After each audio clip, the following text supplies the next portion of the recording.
Yeah. I was listening Whatever's to you trending yesterday, and I was just talking to Mary there in Armore Island. There's some lovely photographs of Armore Island that I came across on social media and stuff, and you were flagging up yesterday in the programme like we should be doing more. Yeah, you know, to promote. We are the best advertisers of it. Yeah. Word of mouth, you know. Yeah. Or we could be like those influencers and get paid by Fulcha. 15 grand. Did you hear about that? What Ross is going Pearsall? on? I remember doing a television programme or thing with that. 300 euro. 1,500. I would sell my soul For 1,500 euro? 300. 300? What, 250? 250, yeah, anything. That's Imagine 15 grand. Do you know, to do a few posts and say, the bad. Yeah, I know. It's crazy, isn't it? And then nothing for me. You're just jealous. I just get asked to do things for free. Everything's for free. It's just nice to do things as well, you know. Huh? Don't you be laughing at me now. You're looking at me like that. What? What? You big smile on your face. You need a manager. I'll manage you. No. How could I manage you? No, I don't want to manage you. Go on. You can't manage yourself. Yeah, well, we can't get any of that influencers money, so we'll just have to do it for free for the love of our beautiful region. So we like what we do, don't we? Exactly, of course, Lee. Good luck. Have a great day. Enjoy the unbroken sunshine that we have to look forward to today. It is a minute past 9 now. Let's go over to Donald Kavanagh in Studio 2 for a news update. Thank you, Greg. Good morning. The Dáil's been told retained firefighters are being taken for granted and that cannot be allowed to continue. Last night, firefighters walked out of the Dáil's public gallery during Minister Darragh O'Brien's contribution to a debate on a private member's motion moved by Sinn Féin seeking a resolution to their industrial dispute over pay and conditions. Minister O'Brien said separate arrangements cannot be made outside the overall agreement on public sector pay, as to do so would be a breach of that deal. Well, Donegal Deputy Padraig McLaughlin countered that argument doesn't hold water. They are supposed to be available 50 weeks of the year, 24/7, within 3 kilometres of their station, with the type of pay and conditions that they have. How can you possibly compare them with every other public sector worker? That's the point. They have very separate pay and conditions and treatment from all other public sector workers. How can they possibly be undermining a collective pay agreement to deal with that issue, to treat them fairly? A 27-year-old woman arrested in Derry yesterday as part of a drugs investigation being headed up by the Paramilitary Crime Task Force and the Organised Crime Branch of the PSNI has been released on bail, allowing for further inquiries. In a statement, her solicitor, Kieran Shields of Madden Finucane, has condemned the arrest operation. He says they strongly suspect the arrest was ordered following the release on bail of a significant older half-brother of their client late on Monday after what he termed a particularly contentious bail application. He concludes they're initiating civil proceedings and reporting the issue to the police ombudsman. Donegal and Derry City and Strabane District Councils are being urged to redouble their efforts to get the foreshore and marine licence for the Riverine project back over the line. Councillor Gary Doherty has attended a meeting with both councils, MEP Chris McManus and the chair of the European Parliament's Regional Development Committee. He says they believe the councils should be seeking an extension to the EU Peace 4 funding deadline. He says they will first need clarity on the issue of the foreshore licence. Both councils had decided that under the current plan they couldn't get all the permissions that they needed and have the money spent before the end of this year. What we're looking at now is trying to get the EU to change their funding deadline for Peace 4, which would mean that there would be an extension of that 31st of December deadline, rather than breaking it up and applying under Peace Plus and looking for different funding streams. I think that would be the best solution for everybody. 31 nursing homes have been forced to close in the past 3 years. Nursing Homes Ireland will today present its concerns on the unsuitable and unsustainable financial pressures facing the sector.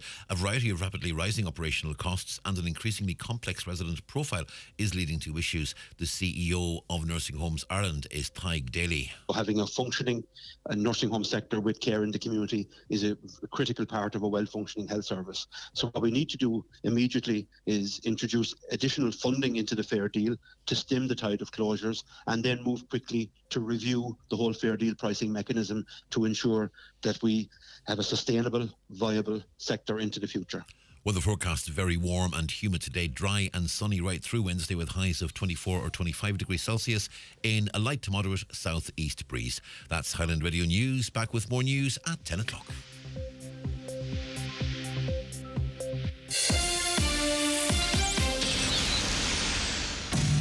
At An Post, we believe in giving you more power over how you bank. That's why AIB and Bank of Ireland customers can now lodge and withdraw money at any of our 900 post offices across Ireland 6 days a week. That's right, your bank is in your post office for personal and business banking alike, meaning you can bank wherever you live or work.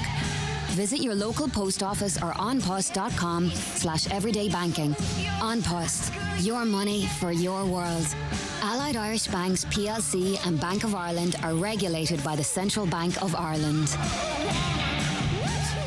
The county's #1 talk show, The 9 till Noon Show on Highland Radio. And now it's time for the talk of the Northwest, The 9 to Noon Show with Greg Hughes on Highland Radio. Good morning, everyone. 5 minutes past 9 on this Wednesday, the 14th of June, 2023. Good morning to you. How are you all keeping? I hope you're doing very well indeed. And it's great to be with you for another 3 hours here on the 9 till Noon Show. And as always, we want your involvement. 08660 25,000. The lines for WhatsApps and texts are now open. You can give us a call too on 07491 25,000 or send your emails into comments@highlandradio.com. We'll be opening the lines for our fantastic daily competition, which is running all this week. We have another €100 one-for-all voucher, which is almost like cash because you can spend it anywhere. That's coming up a little later on. We have a very interesting and informative, I hope, Wellness Wednesday as well, and so much more besides. If you want to email, did I mention that? comments@highlandradio.com. All the papers today have pictures of Christy Dignam, who passed away yesterday after a long and brave battle with a rare cancer, and rightly so. I'll get to that story as the morning progresses, of course, and we might even play an Aslan song a little later on. But we'll start with the locals who focus on local matters, and the Inishowen Independent up first. And there is growing evidence to support a surge in the use of Class A drug cocaine across Inishowen. Several people have appeared before the most recent sitting of Buncrana District Court charged with a range of offences related to cocaine, from possession of the banned substance to drug driving. Cocaine has now replaced cannabis as the drug of choice here for all ages, with its use said to be most prevalent among the younger generation. Gardaí continue to crack down on the drug and its users, with more cocaine cases now appearing before our courts than any other controlled substance. Defendants charged with cocaine offences at Buncrana District Court last Thursday ranged in age from 19 years old to 49 years old. Meanwhile, an Inishowen man has been granted anonymity due to the serious nature of the drugs charges against him in Derry and the risk attached to such defendants in the city. So that's another indication as to where we're going with that awful drug. It is a scourge. We talk about it regularly on this programme, and again, if it's something you want to talk about today, you know the numbers, get in touch with us. The Finn Valley Voice this morning, a Ballybofey mother of 4 with terminal cancer is desperate to make memories with her family and for them. Leanne Brown, who was diagnosed with cancer for the second time in 2021, has set up a GoFundMe page to raise money to take her family to Florida. And there's been a huge public reaction to that appeal and campaign, it seems. On to the Inish Times this morning. Inishowen's 3 fire stations will be closed over the coming days as part of an industrial dispute involving retained firefighters. Strike action by Donegal County Council fire service personnel at Buncrana Fire Station on Tuesday is to be followed by action by colleagues in Carndonagh today and in Moville on Thursday. Buncrana Fire Station will be closed again on Friday and next Monday, with Carndonagh closed on Saturday. The action will affect Moville again on Sunday. Around 140 members of the retained fire service in the county are joining colleagues across the country as part of the dispute between the trade union SIPTU and the government and local authorities. And I saw the firefighters outside the council offices in Letterkenny, and they seem to be getting a great deal of support from the general public in their action. The Donegal Post this morning, a number of concerns have been raised about plans by Quilcha and the National Parks and Wildlife Service to carry out forestry removal at Merva. While people are not opposed to dune conservation, it's the particular approach that's raised a lot of questions. The plan will see the removal of trees stretching back 100 metres from the beach road. It will end a short distance before the main car park. The idea is that by removing the old plantation conifers, the natural sand dune habitat would regenerate. Previously, it had been unclear how much of an area would actually be included. At a public meeting on site on Tuesday, a map that was circulated left people feeling troubled and shocked at the scale of the tree removal. Hedda Dick from Quilcha outlined the project, explaining why tree removal was crucial to dune regeneration. As I say, though, those trees are quite some distance from the dunes themselves, but I presume so. They have experts that understand why that would be a good idea. On to the Irish Times now, and there is a picture of Christy Dignam, born May 23rd, 1960. He passed away yesterday, June 13th, 2023, and there's a picture of him from 1988, looking for all the world a pop star, which of course is what he was, a rock star. Christy Dignam, the longtime singer with Finglas-based rock outfit Aslan, died yesterday in Dublin after a long illness. He was just 63. Dignam's death brings to an end one of the most eventful and compelling careers in Irish rock. He was born to sing. His CIE boss upholsterer father, Christopher Dignam Sr., loved the opera singers Enrico Caruso and John McCormick. By the time he entered his teens in 1973, Dignam had been struck by the twin musical forces of the Beatles and David Bowie. There was no going back for him, and after an early attempt at breaking into the music industry in 1980 with a band called Mila X53, which featured his close friend Joe Jewell, he surfaced 2 years later with Aslan, and of course the rest is history. And they were so busy. They toured around the country. They were up here very regularly. I've seen them myself on a number of occasions, and I talked about it in the past. One particular gig in Bundoran that they were booked for, and the way it worked out is it wasn't incredibly well advertised, and there was a lot going on anyway, so it wasn't well attended, and I think a lot of people simply just did not know it was going to happen. But the show in front of a small group of people, it started off in front of effectively staff, and as the show went on, it filled up. And this was, they were always popular. They were popular. People just simply didn't know they were playing. And he put in, and the rest of the band put in a show as if they were in front of 5,000 people. It was really quite remarkable. It was an intimate gig in every sense of the word. Have you any memories, or maybe something happened in your life that is linked to the music of Aslan that you want to share with us? Let us know. 08660 25,000, 08660 25,000, or call us on 074 91 25,000. Back to politics in the Irish Independent. Taoiseach Leo Varadkar's under pressure to hike the state pension by €20 per week in a list of budget demands from TDs and senators. Cuts to inheritance tax, a dedicated energy minister, and expanding the Help to Buy scheme to second-hand homes will be among the other asks at this evening's special budgetary meeting. Calls from some Fine Gael politicians for a €1,000 tax cut in budget 2024 have already sparked a row with coalition partners Fianna Fáil. So again, this is about the squeezed middle. I think when they talk about that €1,000 that you would have back in your pocket per year, but you have to be on quite high money for that to be delivered. Again, I'll ask, do you want that kind of a tax break? Would that make a difference to you? Or would you like to see, because that's what wins elections, right? Because it puts money straight back in people's pockets, and then we go, because we're just the way we are, we go, yay, okay, I'll vote for you. But would you prefer to see that money invested in services? So a more firm commitment to improving supports for children that need assistance, for an example, for carers, for more targeted approach to the health service, or a rail line into Donegal, or maybe a more firm date on the 10T project. Would you prefer to see those type of announcements, which wouldn't probably win an election, maybe, I don't know, or do you want them to push ahead with putting €1,000 if you earn quite high money back into your pocket? 08660 25,000. Well, there's mounting pressure for a significant increase in the weekly pension after former Fianna Fáil ministers called for hikes as high as €20. Green Party TD Nessa Horgan went further, saying it should go up by €25. Fine Gael Senators Garrett Ahern and Tim Lombard are among those who will be calling for a €20 increase after the government last year hiked the pension by €12 per week. Again, are those things that you'd be in favour of? Are they vote winners for you? The Daily Mail tells us that the lofty notion of bestowing titles on the great and the good will be discussed today as a bill on the introduction of an Irish honours system comes before the Seanad.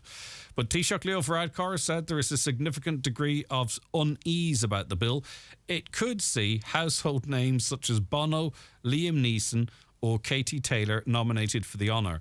But while the government does not plan to oppose the bill at this stage, a spokesperson said this does not mean it accepts the proposed legislation. So would you like to see a Sir Liam Neeson or a Sir Bono, whatever he might be called, or a Dame Katie Taylor? Do you think we need that? I think there's already enough hierarchy in this country, you know, between the haves and the have-nots, and those that know the right people and those that don't, right throughout society. Do we need another level of difference between us where you have a group of individuals that go around being referred to as Sir this or Sir that? Maybe we do. What do you think? 086 60 25,000.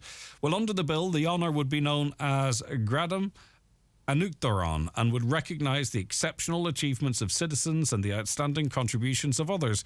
It would allow recipients to be referred to with a suffix of GU at the end of their name. So you wouldn't be a Sir Bono, you'd be a Bono GU.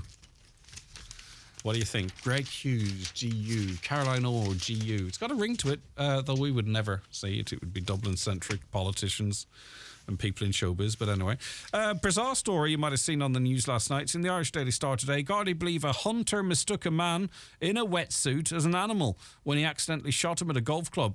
The incident happened at around 11 p.m. at Coorstown Golf Club in the townland of Kinsalahan in North Dublin on Monday night. The victim in his 40s was hit once in the upper body as Gardaí from the Armed Support Unit raced to the scene in pursuit of a gunman, only to arrive and find that it appeared to be completely accidental. Now, I don't know what... did he think it was a seal up on its hind legs? They don't have hind legs, sitting up on its tail. Investigators believe that a number of men were hunting near the golf club at the time. Another group were out on the course in wetsuits looking for lost golf balls. What an accidental clash of activities there. Men in wetsuits looking for golf balls, others out shooting. The shooters thought the other fella was again, I'm struggling to think what animal they might have thought he was. The Irish Sun this morning, huge advances in breast cancer treatment mean 95% of patients will survive for at least 5 years. Research found the risk of dying in women who catch the disease early has fallen by 2/3 in the past 20 years. Scientists at Oxford University tracked more than 500,000 women from 1993 to 2020 to see how life expectancy has changed. So it is a remarkable figure, 95% surviving past 5 years. You know the way they use that 5-year marker. It doesn't mean it's 5 years only. It goes beyond that. So again, you know, really important not to put off getting checks done or checking yourself, because if you spot something early, it's incredibly treatable, according to those latest statistics. And finally, the Beatles are releasing a new track. How could they do that? Well, Paul McCartney says a new Beatles record out later this year was made possible with the use of artificial intelligence. The 80-year-old said the technology extracted John Lennon's voice from an old demo to create what he said will be the band's final release. He said AI was used by producer Pete Jackson in the making of the 2021 documentary The Beatles Get Back. He added he was able to extract John's voice from a ropey little bit of cassette. He could separate them with AI. He'd tell his machine, that's a voice, this is a guitar, lose the guitar. So when we came to make what will be the last Beatles record, it was a demo John had that we had worked on. And there you go, they were able to clear it up, clean it up, put it together, and it'll be out. It'll be interesting to see how that sounds. Okay, that's a run through what is making the papers inside and out this morning. We'll be back with more on the programme, of course, after a quick break. The newspapers are courtesy of Kelly Centra Mountaintop Letterkenny, the 2022 C-Store National Off-Licence of the Year.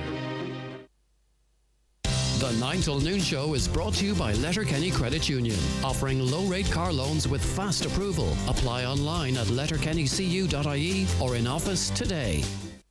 Do you currently have vacancies that need urgently filled? Have you tried various ways to find new staff but didn't succeed? Let Highland Radio help you source and fill your current vacancies in the most cost-effective way. Simply sign up to our new job spot and we will tell our listeners about your vacancies both on air and online. Every Monday, Wednesday and Friday during our primetime shows, we will broadcast the latest job opportunities across the Northwest and into counties Derry and Tyrone. All job listings will be available online at highlandradio.com. For more information, contact the advertising team on 07491 25322 or email advertising@highlandradio.com. Highland Radio, we're here for you.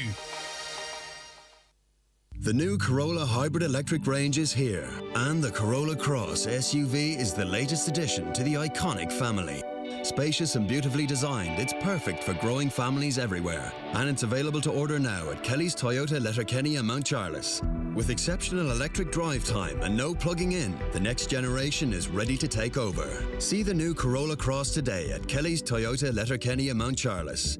Toyota, built for a better world. Terms and conditions apply. For all your rally essentials, pull into Kelly Centra and Diner in Letterkenny.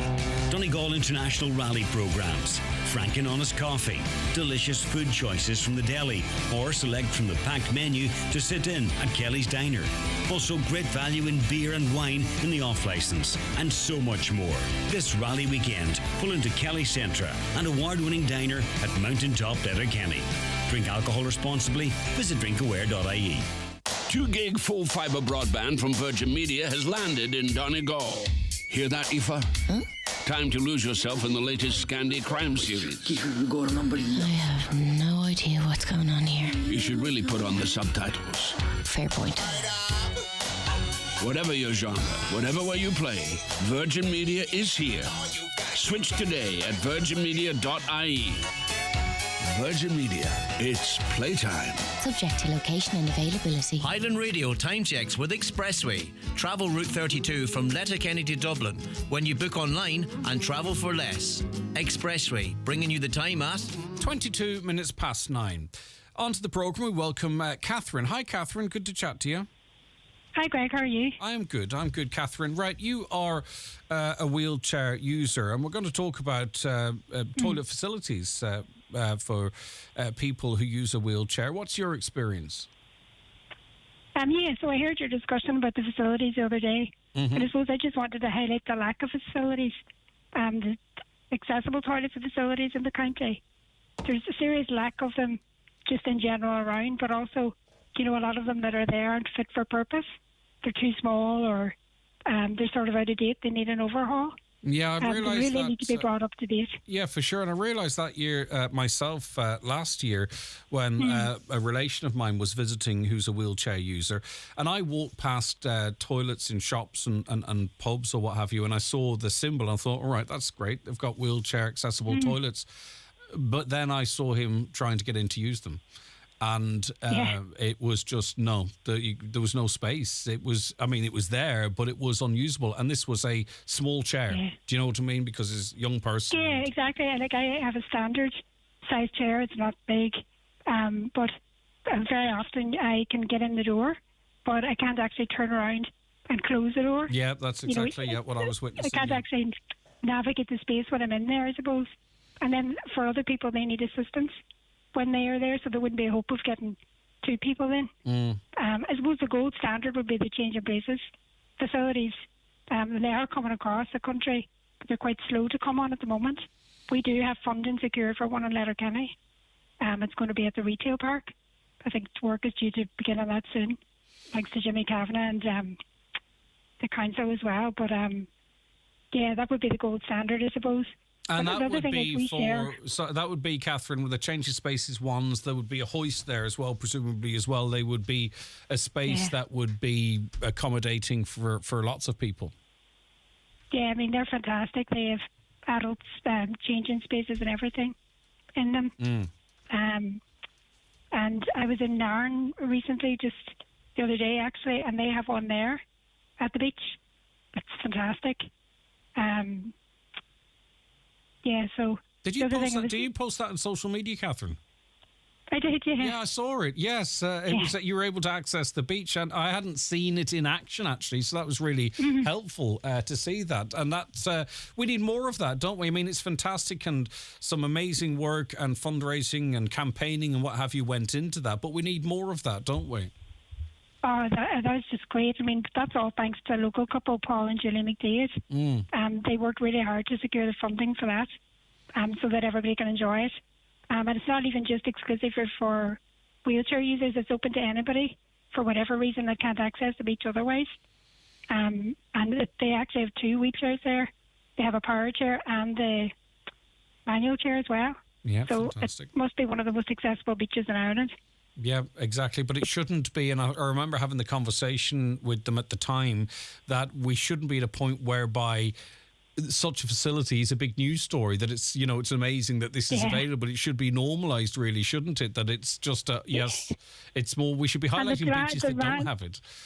Exactly. And the demand is obviously there for it, because they told me since its launch, it's actually been booked out every day. Wow, brilliant. So that's amazing, yeah.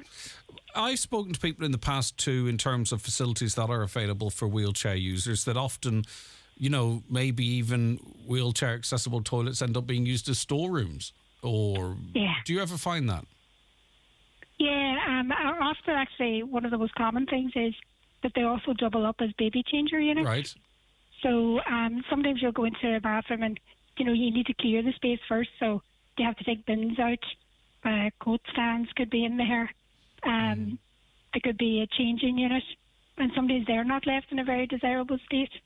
So you might just have to turn around and not use that space. I suppose if people sort of ask people to sort of respect the space and just realise that there's somebody coming behind you.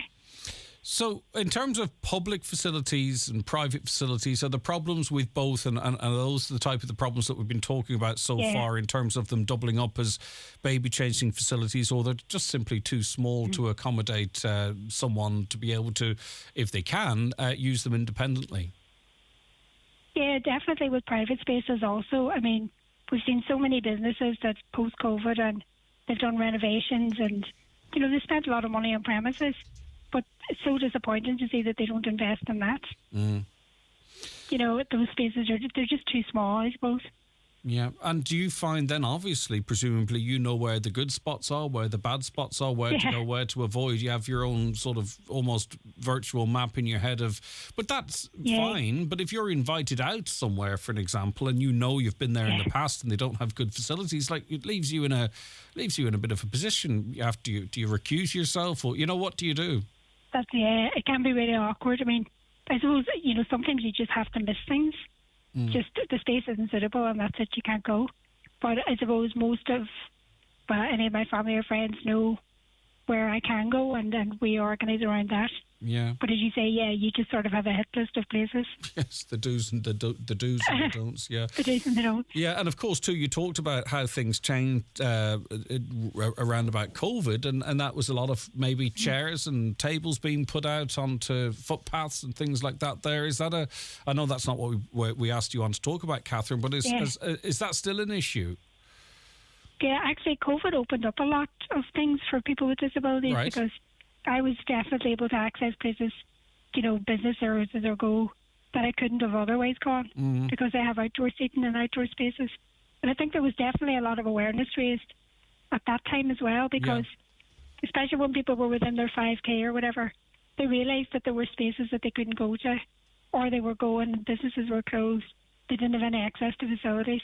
So I think they definitely empathised with people with disabilities at that stage. I suppose it's like everything. Everything opened up and people sort of moved on. And I guess our spaces are so few and far between. Like, Greg, you could, if there's a public facility that's not any good, you could go down the street and find somewhere else. Yeah. Whereas a lot of the time we don't have that option. Yeah, and it does feel sometimes a little bit, and as I say, my eyes were opened recently. It kind of is a box-ticking exercise. It looks on the face of it that things are being done and people are being accommodated, but when you actually go to use it often, it's simply not the case. What was it like being able to get out onto the beach again, Catherine? That must have been a wonderful feeling for you. Yeah, it was fantastic. Something we great. often take for granted. I think most of us might take for granted. But totally, yeah. And I love being outdoors. Like I love, and we do all the forest walks and the boardwalks and anywhere we can access, we go to. But I suppose there's nothing like being on the beach. Yeah. And it was a bit strange at first because all my instincts tell me to stay away from sand. Yes. You know, when you use a chair, that's your biggest fear, is getting stuck somewhere. So I was kind of a bit tentative there. But it's fantastic. It just powers through the sand and you can go for miles. Yeah, it was great. I'll definitely be using it again. Right. Catherine, I wonder how do we change things, if you know what I mean? Because it's always good to highlight things and have conversations and to make people aware. But also, like, we need, I hope now, say, for instance, new buildings, planning regulations insist that such facilities are of a modern standard. You know, I hope that's happening, Catherine. Whatever about renovating. I would like to think so, yeah. At the minute, the law just states that you have to be able to visit a home, but not live in it. Yeah. So that basically means that you have to be able to get in the door. But I mean, I know of lots of new houses that don't even have that. Yeah. You know, so there's no real enforcement of that. But I think the only way forward really is consultation. You have to, speak to people that have lived experience of it. Yeah. That's the only way it's going to change, I think. There was a good initiative not so long ago. I think it was down around Donegal Town. I'm not sure who was behind it. But councillors I think it was councillors, if I'm not mistaken, they were asked to get into the wheelchair and sort of meander around the town. Oh, yeah. Like the crossings that are dropped, but they still have an inch on them. You know what I mean? Try and get across that and get up that. Or sandwich boards that are out for advertising, or cracks in the pavement. And I sometimes think that's the way. We need to get planners and people that make decisions in a chair and see themselves, or with a cane or whatever it might be, and see themselves the actual realities of getting around our towns and villages. Yeah, because sometimes until it affects you, I guess, people have mixed feelings about that sort of initiative as well, because they sort of say, well, maybe they should just listen to people who, it's not really, you're not getting the full experience. That person can go around in the chair, but they can get up from it at any time, or they can, if they come across an obstacle, they can move it, Whereas somebody who's they don't a have full-time wheelchair user of course. don't have that option. But so it might help with the but insight. Also, go ahead. No, I was just going to say, as you were saying that you discovered, I know somebody that had an accident last year, and they had to use a wheelchair for a certain period of time, and they really got their eyes opened. Yeah, I can imagine. As well. A caller says, and I think I've kind of been touching on that, a lot of roads and footpaths are not wheelchair accessible. I mean, is that something that you find? Yeah, they're pretty bad surface-wise. I would always say, I see people in scooters now, and, they don't have helmets and things on. And I'd be very aware of surfaces from my chair, and I think, God, I know how bad our footpaths are. You're risking it there, It must be really uncomfortable on a scooter. Yeah. A caller says, hi, listening to the show, I've been lobbying the council to provide a beach buggy for a beaching in a show in this past 2 years. Informed it's supposed to arrive this week. We will see. Well, hopefully it is. Oh, great. Yeah, indeed. That would be another place for you to visit. Another caller says, I'm a PA for 2 young wheelchair users, and I'm shocked by the lack of facilities in the area. We had to make do with what we were given, which shouldn't be the case whatsoever. Wheelchair users should be involved in the process of the remodelling of accessible toilets. Their voices need to be heard. They need respect and dignity, which is really what you've been outlining to us, Catherine. Yeah, I mean, look, everybody is entitled to safe and dignified, facilities. Yeah. And the bottom line is it's not. We don't have to convince the public. I don't think there's anyone listening that if you said to them, do you think we should have better and proper, respectful facilities for people with a disability or those who use a wheelchair, everyone would say, yes, of course we should do that. Do you know what I mean? So it's just the will and the planning and the drive that's required, because the public support is there clearly, obviously. Yeah, and maybe, it takes so long as well. Maybe cut a bit of the red tape, bureaucracy around it. Yeah. Indeed. All right. Yeah. Okay. Because the funding has been there for changing places, for quite a while, but it's taken a long time to come on board. Yeah. Just need to get it over the line. Okay. Well, listen, as you say, you've got good people working on it, hopefully. Catherine, listen, lovely to chat to you. Exactly. Thanks, Greg. All right, take care of yourself. Thank you so very much indeed. Let's stay with public toilets. In public toilets in Rathmullen 2 weeks ago, the toilets were terrible, wet and smelly. I turned and left. New toilets in this shape, it is a disgrace. And we do get quite frequent calls about those toilets.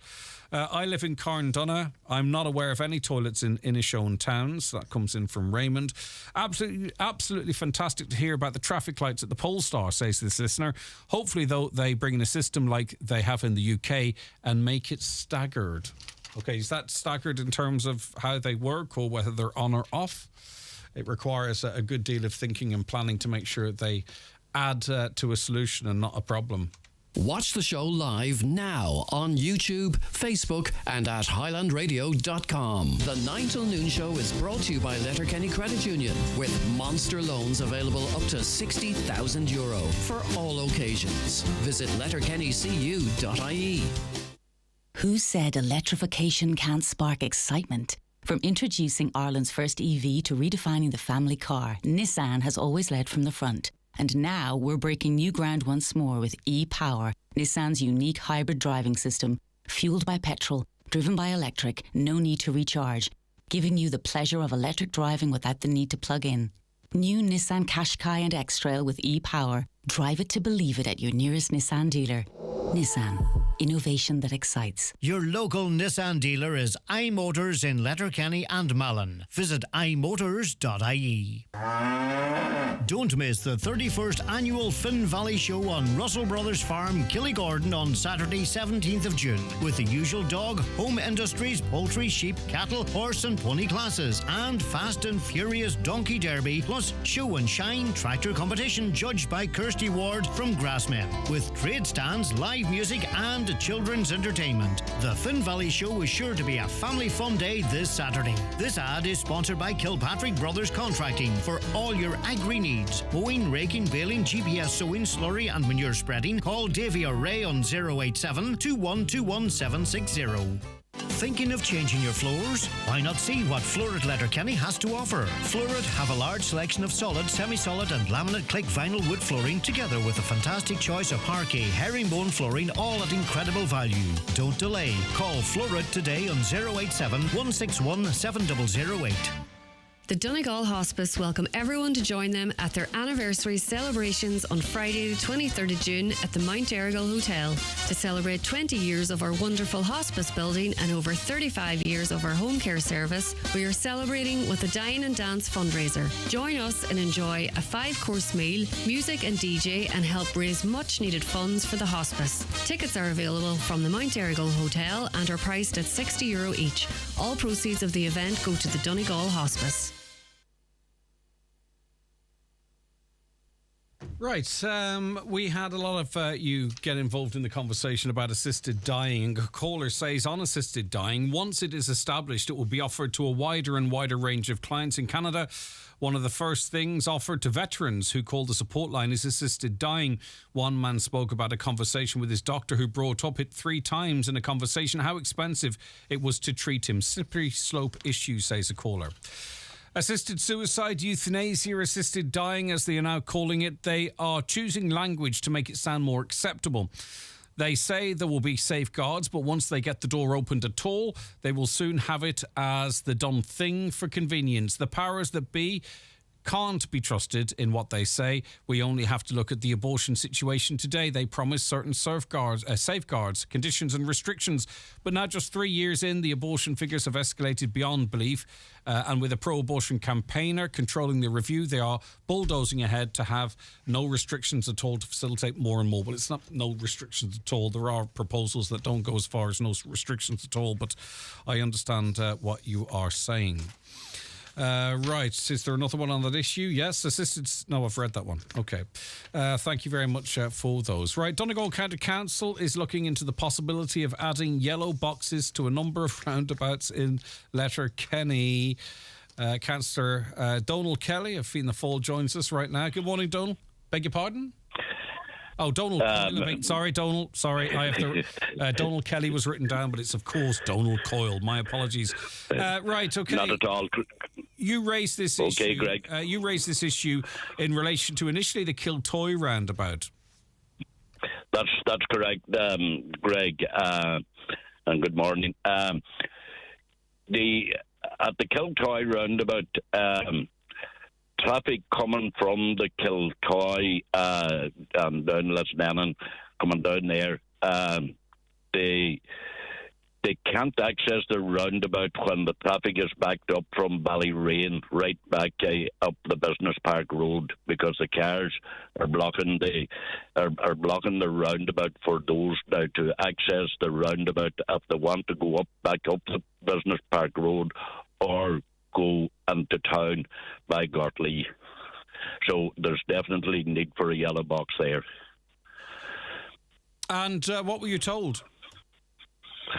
If it was deemed appropriate, there would be a yellow box put there. Now, what's appropriate? Like, I mean, look, the cars are lined away back up Kiltoy, trying to access that, especially at peak times, and you have exactly the same situation up at the top of the Business Park Road for cars coming on to the roundabout up at the top of the Business Park Road. That being said, though, there was a promise to look at this before, particularly that roundabout you mentioned. I think it was Councillor John O'Donnell proposed it. They did look at it and they said, yellow boxes aren't the way, it's not going to work. Do you think their attitudes might have changed since? Well, I'd be hoping, because there's a great need for it. Like, if you look at the yellow box that's out at the Polestar there, that works. That works because, the law is that you're not meant to be sitting in a yellow box, and that people have a right of way there. And if you had the same at those two roundabouts, it certainly would relieve traffic, and help people to get about their business a lot quicker, Yeah, was there any discussion at all about what the plans are for the Polestar roundabout? Yeah, the lights, the lights are to be done now over the next couple of months, on that day, and I hope that'll relieve traffic, coming in and out of town. How do you think 3 sets of lights on the on the 4 lanes will work? A good question. Now we'll have to wait and see how it will work. I would have a bit of concern about the lights out at the Dry Arch, because you're very near to the roundabout there, and I suppose they're not, it's a pedestrian crossing there, at that day, and the turn down the Bonnegee Lane. I would say it'll take a while now for it to work, but I'd be hoping that the tailbacks, and that they will work well. Yeah, because and I expressed your concern right back at the planning stage. This is going back, I don't know, years ago, because the way the traffic comes off that roundabout, people coming down the hill use the right-hand lane as a shortcut, really, to turn onto the 4 lanes, and they whip around the traffic there. And just as they get round, there could be someone standing on a zebra crossing there. I have the concerns I had at the planning stage still are there right now, because drivers use that roundabout in a crazy way. I hope there's no crashes there and no one's knocked over, but I have my concerns. Yeah, and I did make a suggestion back when there was discussions on the planning of that 4 lane, that there should be an overhead walkway,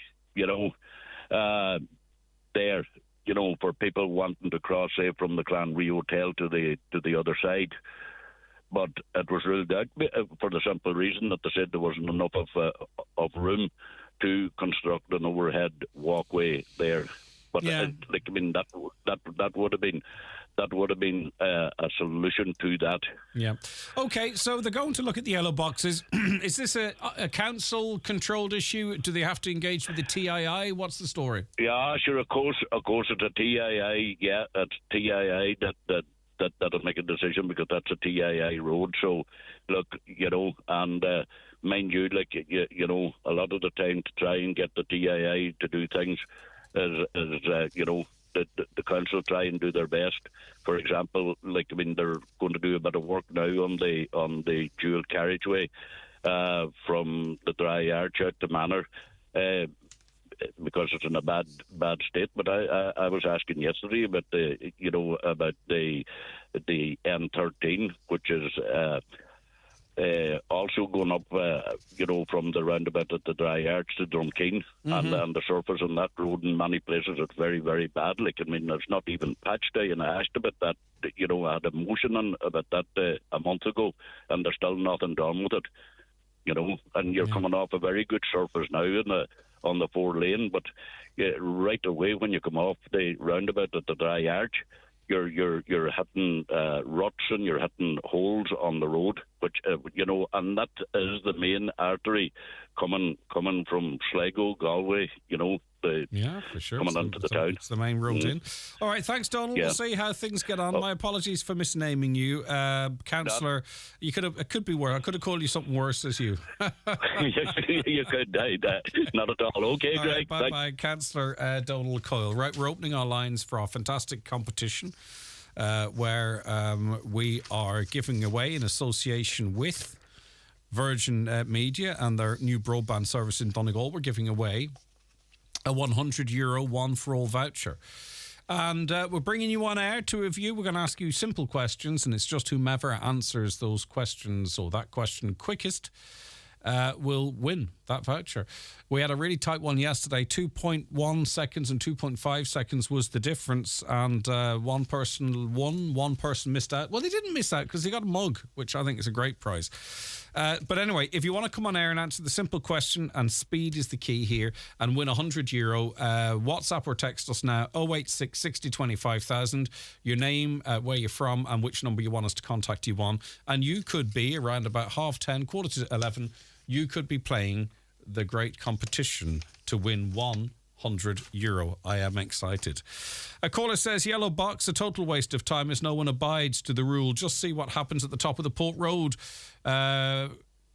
Crossview House traffic always stopped in the middle of it. Indeed, I didn't want to say it, but yeah, I get that.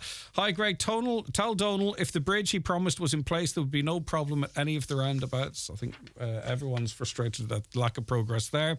And another saying nobody pays any attention to the yellow box at the Polestar roundabout or a lot of other roundabouts. It is kind of true, and I think that one on the Polestar roundabout's pretty faded as well anyway, isn't it?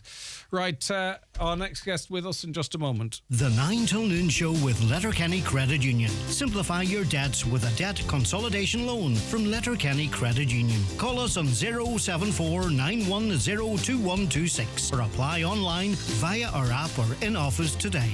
Newly crowned Ulster Senior Ladies Champions Donegal start their All-Ireland Series this Saturday with a home tie against Waterford. There will be updates on Highland from the 1 p.m. throw-on at Niamh Padraig in Lifford. In association with Henry McGinley and Sons Milford, specialising in structural steelwork, cladding and PVC roof systems. Call for a quote on 07491 53181. Collins Fun Fair will be at Canal Street Car Park, Strabane, Friday the 16th to Sunday the 25th of June. Open weekly, 6 p.m. to late, weekends to 30 p.m. to late. 2 great ways to pay. Buy 20 tokens and get 5 free, or pay as you go. Come along and enjoy some family fun with Ireland's largest touring fun fair. Collins at Canal Street Car Park, Strabane, from Friday the 16th to Sunday the 25th of June. Open Saturday the 17th from 12 noon to late. Do you want to take the next step in your career? At Atlantic Technological University, we can help you.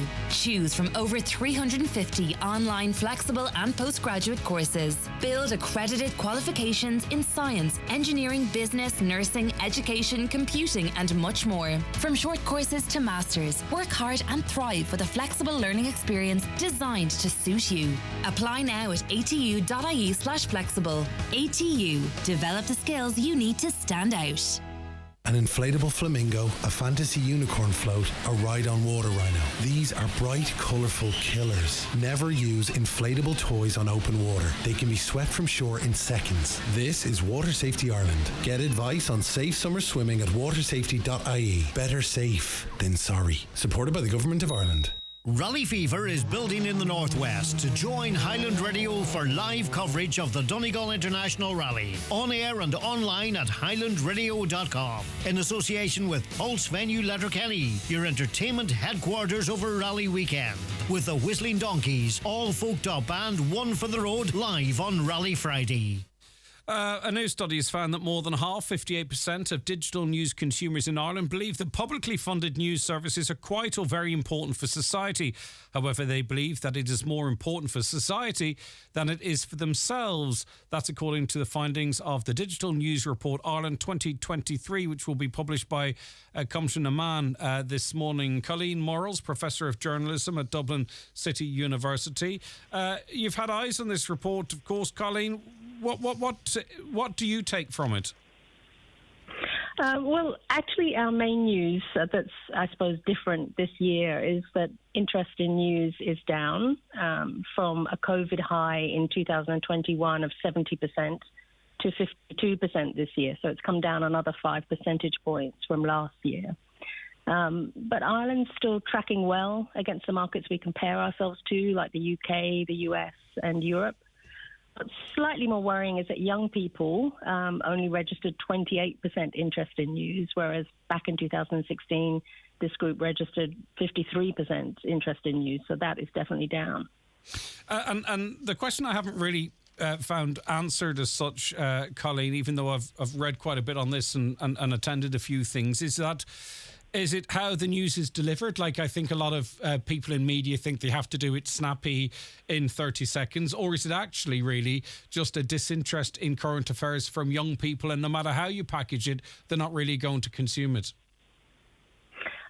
Well, there's less interest in news, but it is possibly the way that it's done. I mean, interestingly, one of our students today has got a piece up on News Exchange.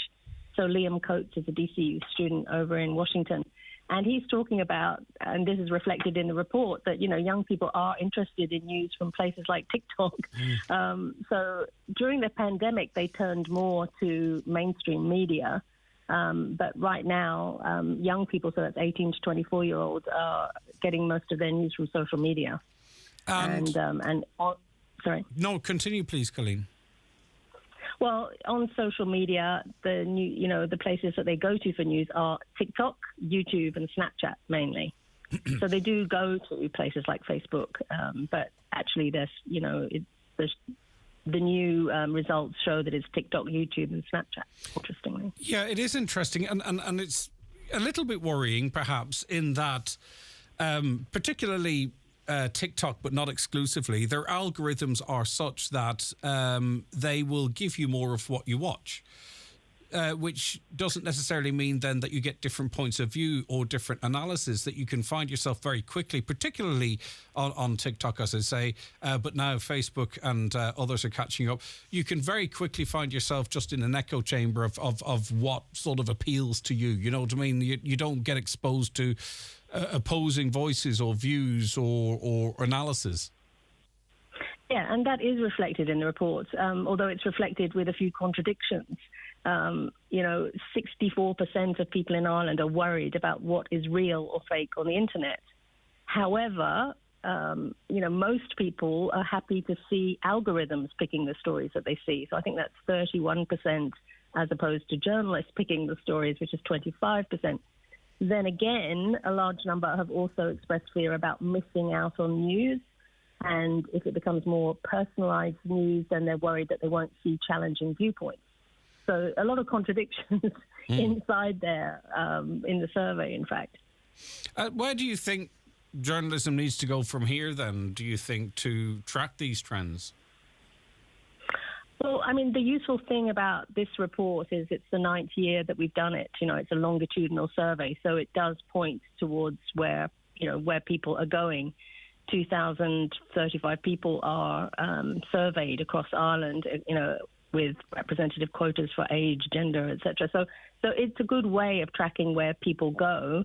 And, but interestingly, a couple of years out of the pandemic, it's some of the things have moved back to where they were before and some others haven't. So it's like we've had this really bad news, and now there's a prolonged, cost of living crisis. There's a lingering war in Ukraine. There are all these things that we'll probably see the results come out in the next couple of years. And in the meantime, young people are absolutely besieged by entertainment apps and all kinds of other things that are going to detract from them looking for news. They looked for news during the pandemic, but a couple of years out, it's kind of much more fractured. Mm. And I think that the mainstream media, if we were to put it like that, too, are kind of struggling really to find their place. And it feels like, to some extent, we're in a race to the bottom. It's quite easy to identify newspapers, national radio stations, for an example. It's quite easy to identify their political leanings or where they are on the political spectrum. I believe that's mainstream media panicking and shooting itself in its foot. What do you think? Well, I mean, what our report shows is actually Ireland is one of the least polarised places, yeah, but I mean, and politically very central. Well, it's not though, Colleen. News Talk's anti-government. Listen to the Breakfast Show. RTE's pro-government. Listen to how they interview ministers. The Irish Independent is anti-Sinn Féin. I could go on and on and on. I mean, I would dispute that. Those I can't findings. Actually talk about that. It's not in our report, I'm afraid. Okay, no, I get you, but I think it's all part of the broader conversation about a trust of journalism. So who do you think will pick up this report, or who do you think should pick up this report and have a look through it? Look, people do pick it up every year because it's got the latest information on how people, whether they watch news, read news, listen to news, what devices they use. It's still television and online media across the whole of Ireland. For young people, it's obviously social media. So these things change, and they've definitely changed quite a lot in the last couple of years. How much of that is due to the pandemic or not, will become clearer. Not everything is obvious at once. But, there's plenty of information there about brands and how well they're doing, which brands are the most trusted, which brands online and offline are the most popular. We have data about podcasting. Ireland's still very into podcasting, down 2 points, but that's, they're still, I think we rank second in the world for an interest in podcasting. It's amazing isn't it? How we've adopted a love for podcasts. Yeah, but some of that podcasting, interestingly, is people are listening to podcasts from the UK and from America. Mm. So it's not all Ireland-based, the podcasting that's the most popular. We live in interesting times, and I'm really excited as to where it all goes, to be honest with you, especially as AI comes in and, we could end up having services that are artificially generated just to appeal to a specific individual. Spotify have already dipped their toes on that. It's only a matter of time before news and other features are added to that sort of AI experience. So it's going to be interesting times ahead, Colleen. Yep. All right, thanks. It certainly is with AI. Yeah, okay.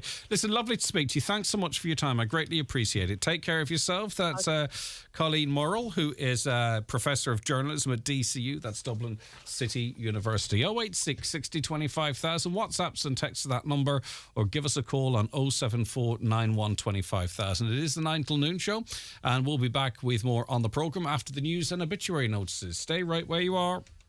The 9 till noon show is brought to you by Letterkenny Credit Union. Digital loans now available. Apply online or via our app today and get your loan transferred directly to your current account. With a high digital online skills course, you'll feel a real difference. I can listen to all the music I like. The bus app that's coming out, it's brilliant. Anything you want to know, it's at their fingertips. They're small things, but they mean something. Learn essential online skills with simple, accessible lessons at highdigital.ie or free phone 1800 20 30 30. Brought to you by Vodafone Ireland Foundation and Alone. Vodafone. Together we can. Why leave all the magic moments or great scenes you've captured on your phone sitting there or in the cloud when you can have them printed at Big East Chemist? Using the McGee's app or one of the in-store kiosks, you can upload your photos from your phone, Google Photos, Facebook or Instagram and have them printed instantly within an hour or in by 10 and ready by 5. See mcgees.ie for more details. Hold your memories in your hand with McGee's chemist, Letterkenny. Hi, Paddy here at Shane Conley Cars in Donegal Town. Are you looking to upgrade your car? With Shane Conley Cars, you'll find makes and models for every budget. Great finance options, and we also accept trade-ins. Check out ShaneConleyCars.com or call in to us at Shane Conley Cars from Lonaher Road, Donegal Town. Hey John, quick, write this number down. 91 48 234. Say that again, Mike. 91 48 234. So what's that, Mike? The number for Fleming Doors. Fleming Doors? No, Fleming Doors. You know, industrial doors, garage doors, roller doors, insulated doors. Ah, okay, Mike. Give me that number again. 91 48 234. Fleming's, engineering solutions for 150 years. Call us now on 074 91 48 234. Tonight's Lotto jackpot is heading for an estimated €12 million. Wait, €12 million? Whew. It's the jackpot you've always dreamed of winning. All €12 million of it. The National Lottery. It could be you. Play responsibly. Play for fun.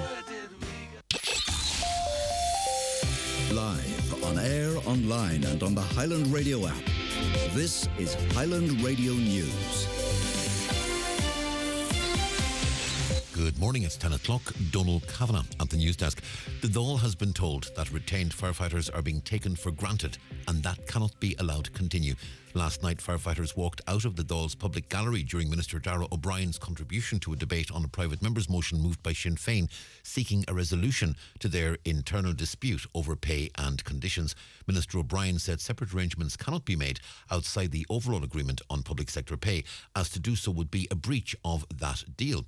However, Donegal's Deputy Padraig McLaughlin said that argument simply doesn't hold water. To be available 50 weeks of the year, 24/7, within 3 kilometres of their station, with the type of pay and conditions that they have. How can you possibly compare them with every other public sector worker? That's the point. They have very separate pay and conditions and treatment from all other public sector workers. How can they possibly be undermining a collective pay agreement to deal with that issue, to treat them fairly? A case is to be taken to the Police Ombudsman of Northern Ireland in relation to the arrest yesterday of a 27-year-old woman in Derry as part of a drugs investigation. The investigation is being headed up by the Paramilitary Crime Task Force and the PSNI's Organised Crime Branch. The woman's been released on bail pending further inquiries, but her solicitors are questioning the motive behind her arrest. With more, here's Sean O'Regan. In a statement, Kieran Shields of Madden and Finucane, the woman's solicitor, condemned the operation as a distasteful and deplorable abuse of powers that are entrusted to police on condition that they are deployed responsibly and proportionately in combating crime affecting society. He said the woman is an experienced and well-respected dental nurse working in a city centre practice who has no criminal record and has never been involved in criminality. He says nothing incriminating was found during searches of her home and car. Mr. Shields says they strongly suspect the arrest was ordered following the release on bail of a significantly older half-brother of the client, late on Monday, after a particularly contentious bail application. He concludes they are initiating civil proceedings and reporting the issue to the Police Ombudsman. And you can read that statement from Madden and Finucane in full on our website, highlandradio.com. Donegal and Derry City and Strabane District Councils are being urged to redouble their efforts to get the foreshore and marine licence for the Riverine project over the line. It was confirmed in February that the development wouldn't be completed within the initial timeframe, throwing the future of the project into doubt because Peace 4 funding closes at the end of this year. Yesterday, Councillor Gary Doherty attended a meeting with both councils, MEP Chris McManus and the chair of the European Parliament's Regional Development Committee. He says the councils should be seeking an extension to the funding deadline. Both councils had decided that under the current plan they couldn't get all the permissions that they needed and have the money spent before the end of this year. What we're looking at now is trying to get the EU to change their funding deadline for Peace 4, which would mean that there would be an extension of that 31st of December deadline, rather than breaking it up and applying under Peace Plus and looking for different funding streams. I think that would be the best solution for everybody. An investigation is underway after a man was shot at a Dublin golf club in what appears to be a freak hunting accident. The victim, who's in his 40s, was seriously hurt when he was shot while collecting golf balls at Courstown Golf Club in Kilsallaghan on Monday night. A group of men were out hunting at the same time. It's believed they mistook him for an animal. Transport Infrastructure Ireland is being urged to paint yellow boxes on 2 roundabouts in Letterkenny. The issue was raised at a Letterkenny Milford MD meeting this week by Councillor Donald Coyle, who says in the case of the Kiltoy roundabout, traffic heading for the Remelton Road is coming onto the roundabout and getting stuck, and that's stopping other traffic from moving. He believes a yellow box would resolve that issue. Traffic, especially at peak times coming down the Business Park Road, they come on to that roundabout going on out to the Remelton Road, and the roundabout itself then is blocked, and people, especially coming from the Kiltoy area, they have no access onto the roundabout, and if there was a yellow box there would be a gap there for them to move.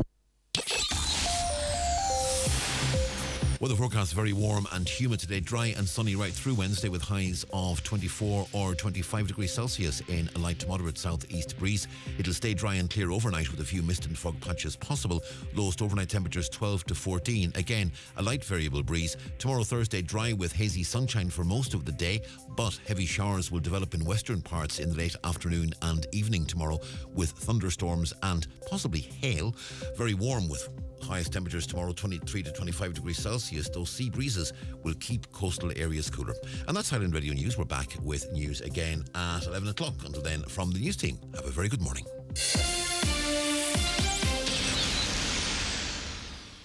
The obituary notices for this Wednesday morning, the 14th of June. The death has occurred of Fintan Callaghan, Callaghan Electrical, Speenog, Burt. Fintan's remains will repose at his home from 11 o'clock this morning. Removal on Friday morning at 10:30 to St Angus's Church, Burt, for 11 o'clock Requiem Mass, followed by interment in Burt Cemetery. Requiem Mass can be viewed on churchservices.tv. Family time, please, from 10 p.m. to 11 a.m. and on the morning of the funeral. Family flowers only, please. Donations in lieu if desired to the Donegal Hospice, care of any family member or Murphy Funeral Directors.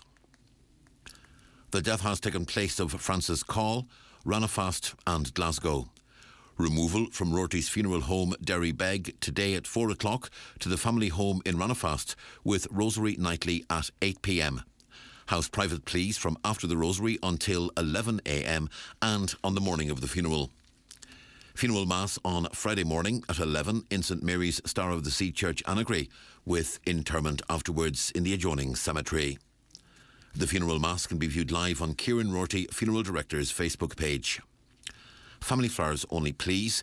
Donations in lieu to Oris Squidor, care of any family member or Kieran Rorty Funeral Director. The death has taken place of Eleanor Connolly, née Carrigy, Creevery Upper Rathmullen, formerly of Shalom Guesthouse, Ballyrain Road, Letterkenny. Remains reposing at her home in Rathmullen.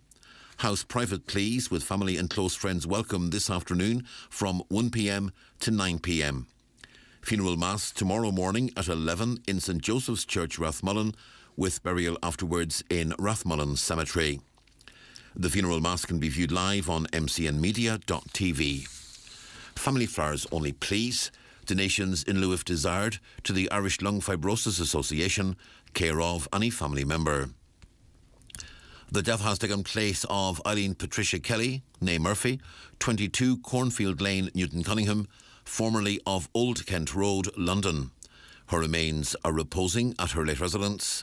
Funeral from there tomorrow morning to All Saints Church, Newton Cunningham, for 11 o'clock Requiem Mass, followed by cremation in Lakelands Crematorium, Cavan. The Funeral Mass can be viewed on churchservices.tv. Family time, please, on the morning of the funeral. Family flowers only, please. Donations in lieu if desired to the Intensive Care Unit, Galway University Hospital, care of any family member or Charlie McClafferty, Funeral Director. And the death has taken place of Mary Angela Gillespie, née Sweeney, Lackamore, Portnew, formerly of Moyle Hill, Milford.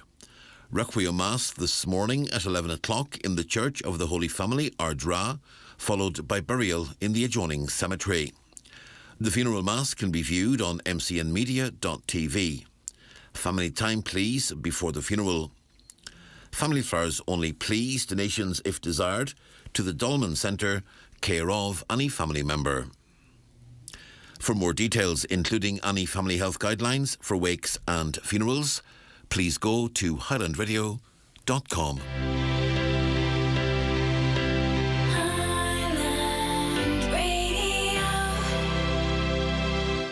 At Irish Life, we've been helping people make smart investments for over 80 years. For actual trusted advice for your money, search Irish Life or contact your financial broker or advisor. A better life with Irish Life. Irish Life Assurance plc is regulated by the Central Bank of Ireland. Irish Life Financial Services Limited is regulated by the Central Bank of Ireland. Irish Life Financial Services is tied to Irish Life Assurance for life and pension products.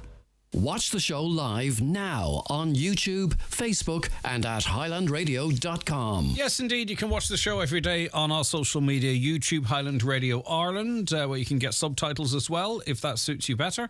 You can watch on your phone, tablet, smart TV, Fire Stick, whichever way you prefer. Just search Highland Radio Ireland. We're also on Facebook as well, across our Facebook pages. Right, we are going to be doing our quiz a little bit earlier today, so we're going to give one of you, thanks to our friends at Virgin Media Broadband, we're going to be giving one of you a €100 One for All voucher. And all you have to do is come on and answer a simple question, two of you, and one of you will win if you answer it quicker than the other. So if you want to be involved in that, text us your name and where you're from right now to 086 60 25,000, 086 60 25,000. Right, okay. Let us get to some comments here as we head towards a quick break. Good morning, Greg. It's because people have finally woken up to the total one-sided stories we get from mainstream media news, RTE, etc., are paid by Big Pharma now, etc. Journalism needs to go back to telling the truth. That would always help. Yeah, indeed.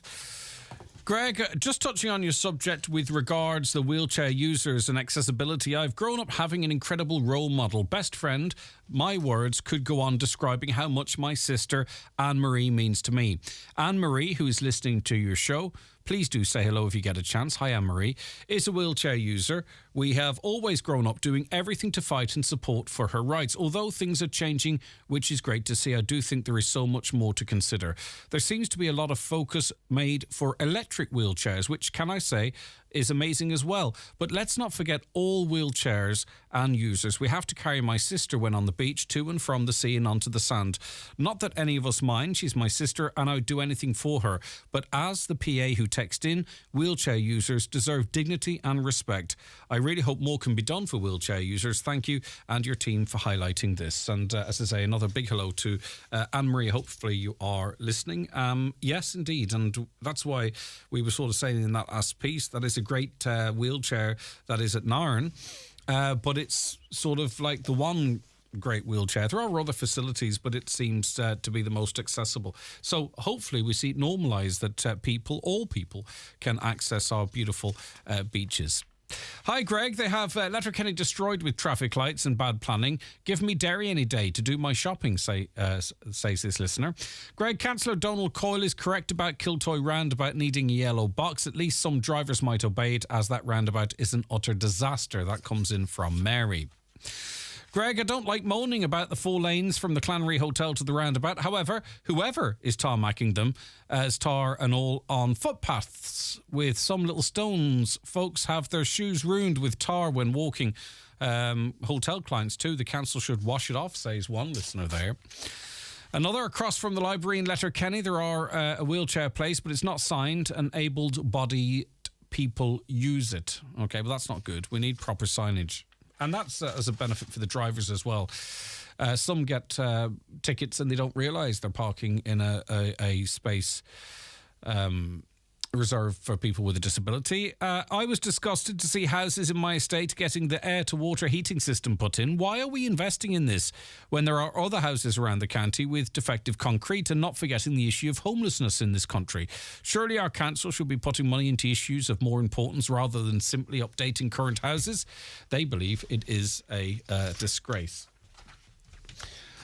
Hi, Greg. Who is suggesting the equivalent of the MBE and OBE for Ireland? Now, I don't know the answer to that question. I will find it for you because some party or individual brought through the bill. It's a ridiculous idea because when celebrities are cited as potential candidates, I think there is enough ego boosting with roads, roundabouts and parks being called after people. Our local elective and indeed larger government ministers have a lot to answer for when it comes to items like this. I personally just don't feel that we need it. But anyway, just to remind you of a scam that's going around again, and it's another one that sort of catches us on the hop because we are very worried about our young people, aren't we, often? And it says, I have to be sure not to, well, it doesn't matter actually if the number's shown. Hi, Mum, very stupid, it reads. Just lost my phone. I can't be reached on my old number. Can you text me through WhatsApp on this number? And it's an Irish mobile, an 089 effectively. You might think it is. It is a scam. It is to get the person to go, oh, are you okay? I'll text you on this number, and then they might start asking for money as well, all right? Or for a new phone or something. So please, if you get that text that claims to be from a family member saying they've lost their phone and there's another number for you to text, please be extremely cautious. Even just ask them a question. Well, what's your second name? You know what I mean? If that would be enough to ease your concerns. Another caller says, well, I certainly hope anyone caught with drugs is given the proper prison sentence, not just a slap on the wrist. This country must clamp down on drugs, and the prison sentence must be severe to let everyone know the consequences. Well, I have some news for you in that, and I'll dig out the news story. At the moment, anyone who's convicted of a crime like that, that's not murder or something, is automatically entitled to 25% off their sentence. Well, the government has extended that to 33%. So automatically now, rather than sentences getting more severe for most crime, anyone sentenced to prison will, if they behave themselves, automatically get 1/3 off their sentence rather than the current 25%, which is not great news for victims, is it? And actually, effectively, I think it means there are lighter sentences. All right, just some comments here as it relates to the firefighters and their actions. A caller says, I support the firefighters. Simple. 4 words. 5. Another, give the firemen and women what they're asking and more. The work they do, you can't put a price on it. I was listening to your programme about the striking firefighters. The firefighters are paid the retainer to attend 80% of fire drills and to attend courses. Many thanks from Tony. The national average salary for a firefighter is 49 grand in Ireland, 21st of March 2023. Retained firefighters get paid an annual retainer between 8,359 and 11,000 ish, based on how long they've been in service. They're paid 22 per hour during drills and are paid 44 for the first hour of attending a call out and €22 per hour thereafter. All right, that's interesting information. But look, you're not going to go in and get a loan off the basis of 8 to 11 grand and then, uncertain hours going forward. Hi, Greg. Had to take my husband to Casualty on Sunday night. We had a very good experience from start to finish. 4 hours in total. I guess we were lucky, thank you. Okay, but it's good to highlight that too. And whenever we highlight something that needs attention, it doesn't mean that other people don't have good experiences either. And it's good for you to help us highlight that. Last one then, just before the break. Planners need to reduce the volume of traffic using the Polestar roundabout as all roads lead to this choke point. The new 4 lanes looks nice but doesn't improve traffic movement. The lights on the roundabout might stop some of the crazy driving on it. Just get through it. No forward thinking, indeed. And we were speaking to a gentleman, a lovely fella, on the programme a couple of months ago who... He was talking about how the work's been ongoing for so long that he was delayed on the 4 lanes getting to his marriage in the 60s, I think, and it was still 4 lanes then, and yet here we are still. I don't know, the only way you relieve the traffic there, isn't it, is you take some traffic away, and the best way to do that is the bridge, the old controversial bridge.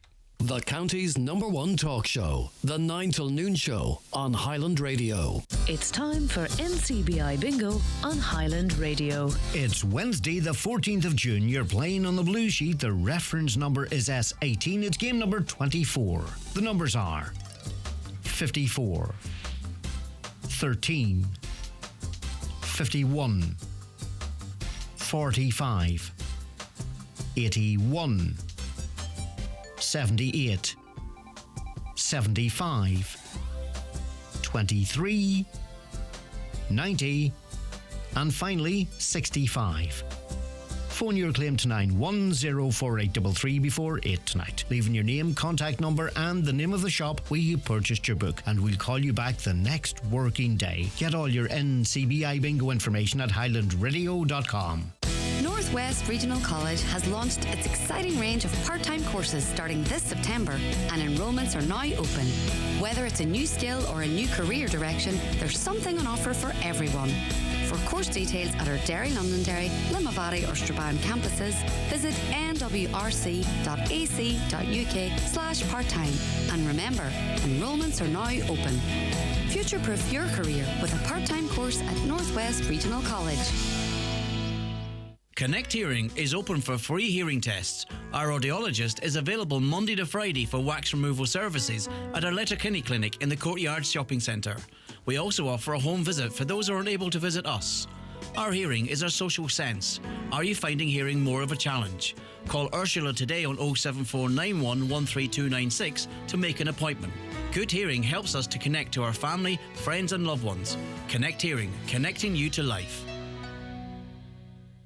It's the Right Price Tiles and Wood Flooring biggest ever sale. 10 million euros worth of stock in store and ready to take home. All tiles, wood flooring, outdoor tiles and bathware. Everything is slashed in price. Right Price Tiles and Wood Flooring. Ireland's biggest range, best prices and in store to take home today. Sale extended until Sunday.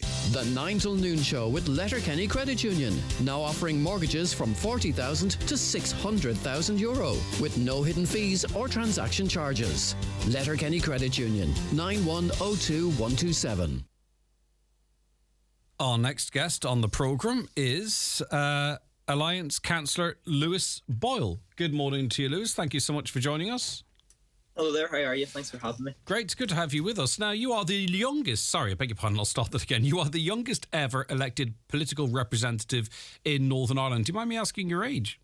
Yes, I'm 18. And why did you... It's not unusual for young people to have an interest in politics, of course, but why did you choose the route of elected politics so young?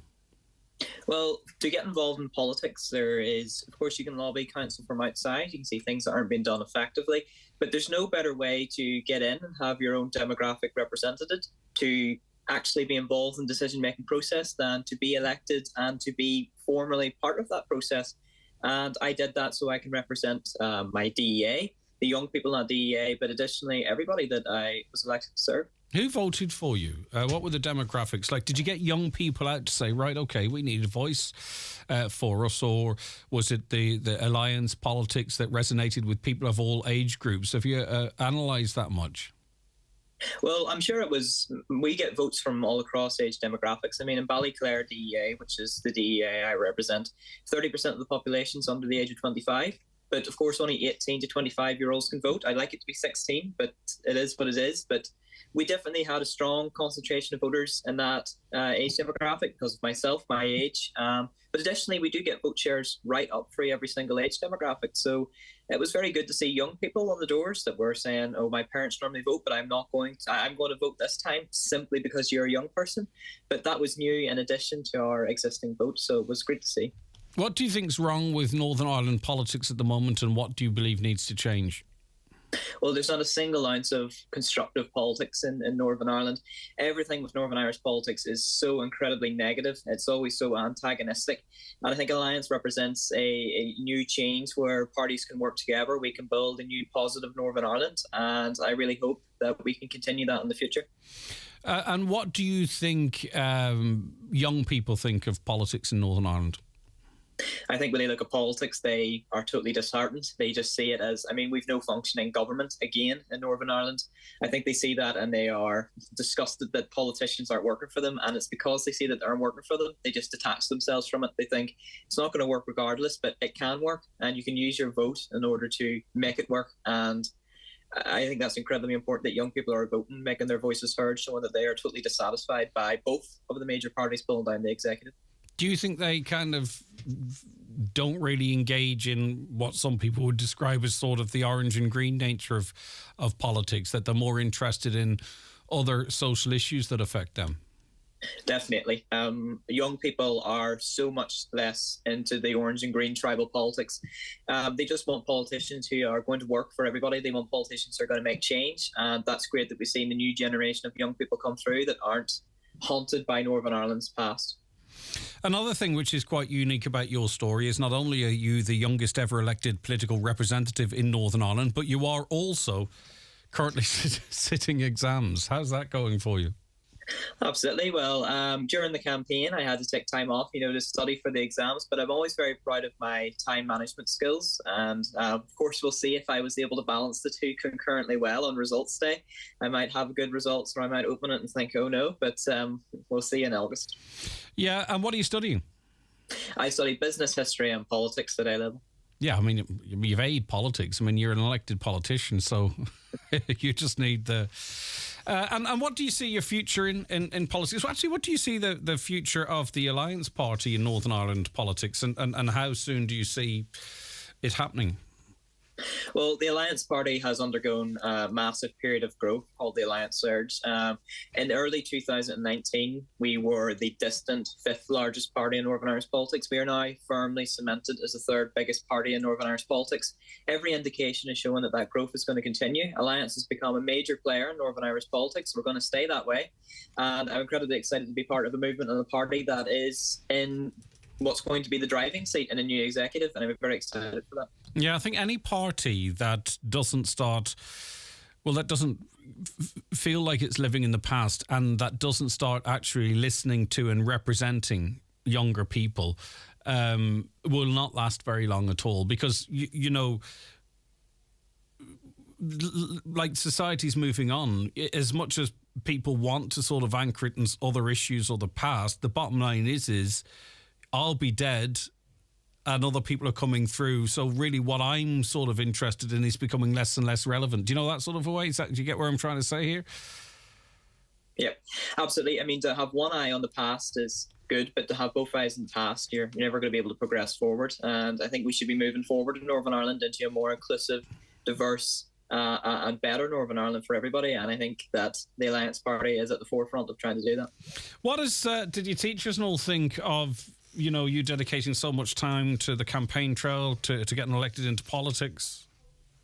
Well, yes, there was some concern, obviously, from them. They were, of course, certainly focused on the exams, but I always viewed it as I'd always taken time throughout my entire life to volunteer in my community, wherever that was through the food banks or in the local care home. So I viewed this as the same, continuing in that I viewed this in the time I'd set aside from serving my community. I mean, additionally, students have part-time jobs. We all have different things going on concurrently to our exams. But in particular, one of my politics teachers has requested one of my posters to put in his classroom so he can point up.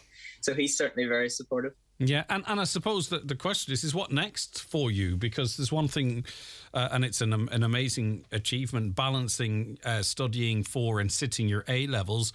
But what about third level and how... you can combine politics and it, or you're taking a break from that, or if you decided, I suppose it's all dependent on how you do in the exams. We don't want to preempt that, but what does the term hold for you then in terms of balancing your advancing your education and your political career? Well, I applied to study politics at Queen's University and Ulster University. Depends on the grades which one I get to go to, but Council is designed to be compatible with full-time employment, which means it can be done concurrently with tertiary study. So I would intend to do both of those consecutively over the remaining Council mandate. All right, well, good luck with the exams. Thanks for joining us. Fair play to you. All right, bye-bye. Take care. That's Alliance Councillor Lewis Boyle there. He's the youngest ever elected politician in Northern Ireland, the youngest in Britain also, for what that is worth. He's just 18 years of age. He's doing his last exam on Friday, and he studied in Derry. He's educated in Derry. And an interesting story, I think. 086 60 25,000 from the north, 0035386 60 25,000 for your WhatsApps and texts. The caller says, there was 2 years with no rally. The boy races were still there. If there were no rally, boy races would still be there. King of the Cone will still go on. Most of them never see a rally car the whole weekend. I think that's generally accepted. Right, okay. An email now in from a listener. Unfortunately was referred to the ED this week by Now Doc for chest pain. The place was pandemonium. I can only speak for myself here. Sat from before 9 p.m. until 3 a.m. with not even an ECG done at that stage. So I left as I was told it would still be hours and hours before I was seen, from babies to elderly people waiting ridiculously long periods of time with serious cuts, broken bones and whatever else. It was heartbreaking to see grown adults crying with pain and frustration. Can I add that it's not the fault of the doctors or nurses who are under extreme pressure, but something needs to be done about it now. Thank you very much for getting involved in that. Okay, we're going to take a quick break, then we're going to come back with the fantastic quiz. Watch the show live now on YouTube, Facebook and at highlandradio.com. The 9 till noon show is brought to you by Letterkenny Credit Union, offering low-rate holiday loans with fast approval. Apply online at letterkennycu.ie or in office today. Driving on properly inflated tyres will reduce your fuel consumption, extend the life of your tyres, and it's better for the environment. Get your tyres checked by a Circle ELT member today. There are almost 3,000 member outlets nationwide. Circle ELT, Ireland's tyre compliance scheme, and its members help recycle and recover over 4 million tyres every year. To find out more, visit circleelt.ie. Circle End of Life Tyres. Driving a sustainable tomorrow. Looking for a fun family day out? Century Complex has something for everyone this summer. With delicious food at Backstage, hours of fun at Century Play, and exciting new releases coming to Century Cinemas, including Little Mermaid, The Flash, and Indiana Jones Dial of Destiny. Visit centurycinemas.ie for more information. Celebrate Father's Day at Foyleside. Join us Saturday 17th of June, 1 to 4 p.m. and experience our thrilling VR driving simulator to win prizes. Challenge Dad to mini golf or capture memories with vintage cars, including the iconic DeLorean, with donations to Foyle Hospice. Plus, free draw to win a supercar driving experience. Father's Day at Foyleside. See you there. The calm of knowing you're getting a great deal. Purchase your new Citroen Electric before the end of July and get 3 years servicing, 1 year road tax and free home charger installation. Plus, the calm of the Citroen 8-year battery and 5-year car warranty. Available now across the entire Citroen fully electric car range, including EC4 and all-new EC4X. Experience the power of calm with Citroen. Terms and conditions apply. Visit citroen.ie. Nothing moves us like Citroen. Right. Visit the Citroen Open Week next week at your local dealer. Highland Motors, Mountain Top, Letterkenny. I'm so excited to get on with the quiz. I'm speaking over the adverts because Virgin Media Broadband is now available in beautiful Donegal with a full fibre broadband so everyone can enjoy ultra-fast speed of up to 2 gig with 99% reliability. Check out virginmedia.ie to see if you can avail of the new 2 gig full fibre broadband speed. Right, Virgin Media, it is playtime and we are doing our quiz and we have Niamh in studio who is doing the timing for us. Niamh, are you nervous? You're not going to speak? Yeah. Okay, so Niamh is here making her debut on air on the 9 till noon show. It's all very exciting. Right, our guests taking part in this quiz are Kelly McMenamon in beautiful Ardra. How are you, Kelly? I'm good, thanks. What's the weather like in Ardra today? Absolutely gorgeous. Great stuff. Any visitors around yet? Yeah, there's loads of camper vans up and down the road here to the beach, yeah. Lovely stuff, lovely. Mary Jo Boners in Dunlow. Hi, Mary Jo. Good morning, Greg. Good morning, Kelly. Good morning. Not too bad. Good. And how's life with you, Mary Jo? Well, not too bad, Greg. Not too bad. Good. Not long now to the Mary from Dunlow Festival, Mary Jo? Oh, well, I'll not be entering it anyway, Greg. Why not? Why would you not enter it, Mary Jo? If you already won it, is that why you can't enter? Has been. You're far from a has-been, Mary Jo. Don't say such things. Right, okay. Kelly and Mary Jo, what we're going to do now is I'm going to play a piece of audio. And if you're each getting a question, it's whoever answers the question quickest wins. And we'll have a mug for the second placed person. So I'm going to play a piece of music here now, and if you think that you want to answer a question on this, either you, Kelly, or you, Mary Jo, you say play, and then I'll get to the question, right? So Kelly and Mary Jo, if you want to answer the question on this piece of music, the first of one of you to say play will get the first question. Did someone say play? Was that Mary Jo, was it? Kelly. Kelly, it was Kelly. Thanks, Kelly, for helping me out here. Right, have you got the timer ready there? Are you sure you have? I do, yeah. Okay, Niamh, Shields. Yeah. Welcome to the 9 till noon show. Okay, Kelly, Mary Jo, Niamh, Caroline, everyone listening, let's go. Right, so as soon as I finish the question, you start the timer. Right, Kelly, here's your question. Bryan Adams, Everything I Do for You, is from what film? Oh, gosh. Kelly. He has a bow and arrow, Kelly.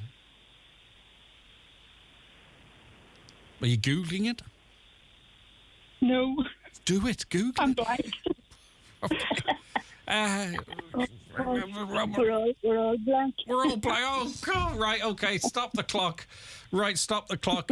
We're at the point now whereby Mary Jo Boner, if you simply get this question right, you win. Kelly, if you come second or lose, I don't like to use the L word, we're going to be sending you a beautiful mug to our draw. But anyway, Mary Jo, it's all on you. Here's your clip to sort of set up what we're going to be talking about.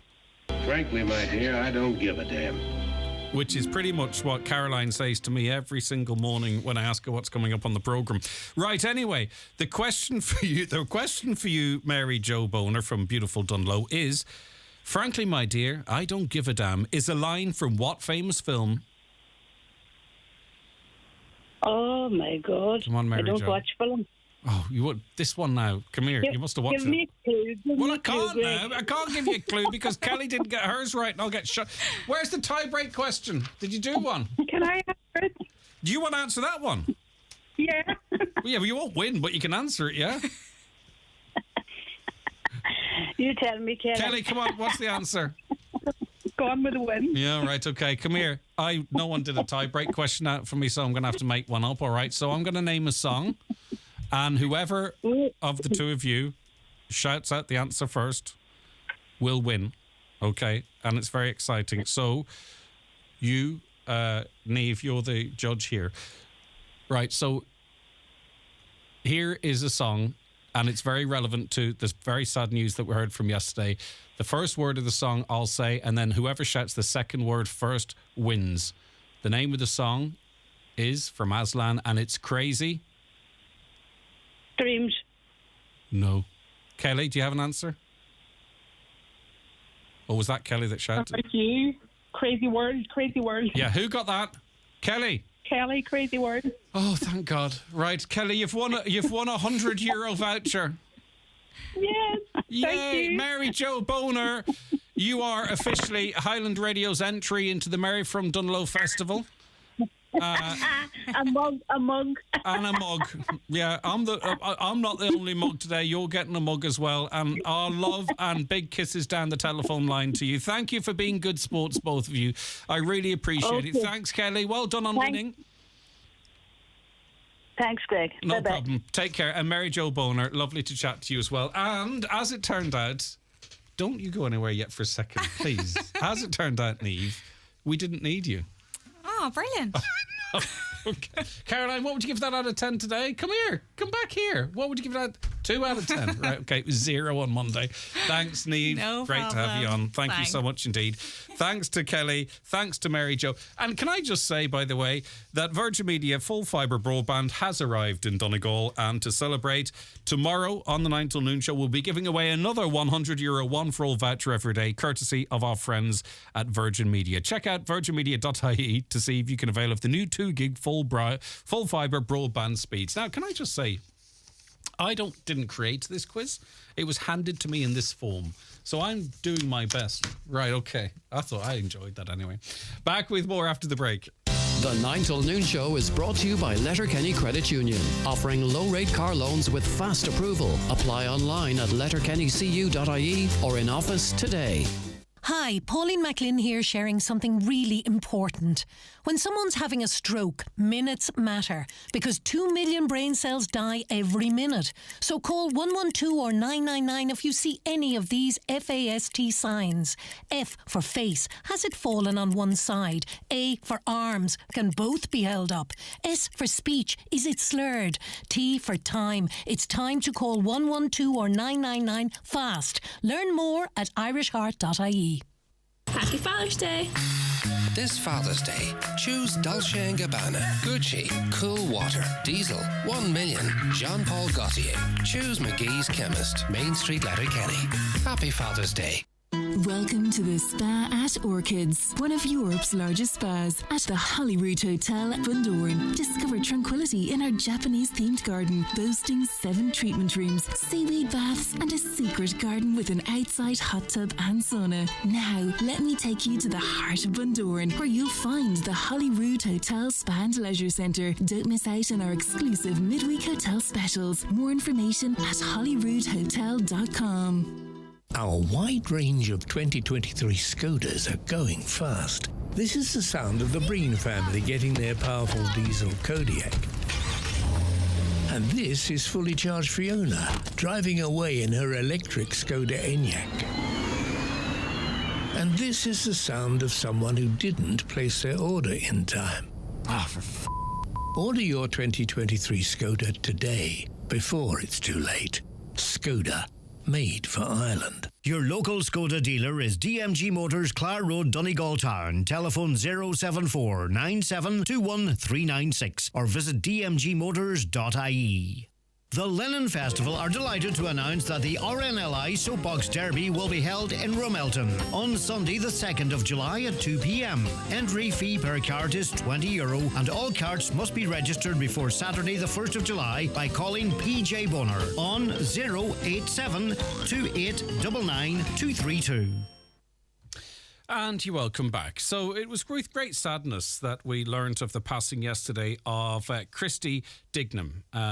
He was just 63, and of course everyone knew him as the front man of Aslan. And I think it's pretty clear he was very honest about his health issues, and I think it was quite clear in recent weeks and months that Christy was heading into end of life, so people had a chance to sort of perhaps prepare for what was to come, but still there's always great shock when you hear that announcement. Now, Eddie Rowley is a showbiz editor with the Sunday World and knew Christy personally and joins us on the programme now. Eddie, as I say, it is we knew it was coming, but still incredibly sad news. But what an amazing legacy Christy leaves behind him. Oh, absolutely. A real rock and roll icon. And Christy was a proper rock and roll star. He had the image of the lifestyle. When as a younger man, he definitely looked the part, and he had that kind of mean to know kind of look about him. In reality, of course, he was a teddy bear. He was a lovely, lovely, lovely, warm fella. Great songwriter and an amazing songwriter, and it's a cliche that he live on through his songs, through his music. An incredible songwriter. In the pantheon of legends in Ireland, to Phil Lynott, Sinead O'Connor, Bono, he's up there. He's in that league. He never made it internationally. And probably that was, you alluded to there earlier on, that was probably to do with, the issues he had with heroin addiction back in the 80s. And, he was kicked out of the band, basically, which probably wasn't a very good move for the band. They lost their international deal. But he became an absolute Irish icon, much loved, and the outpouring of love for him you can hear it, you can see it on social media right across the board. Just incredible.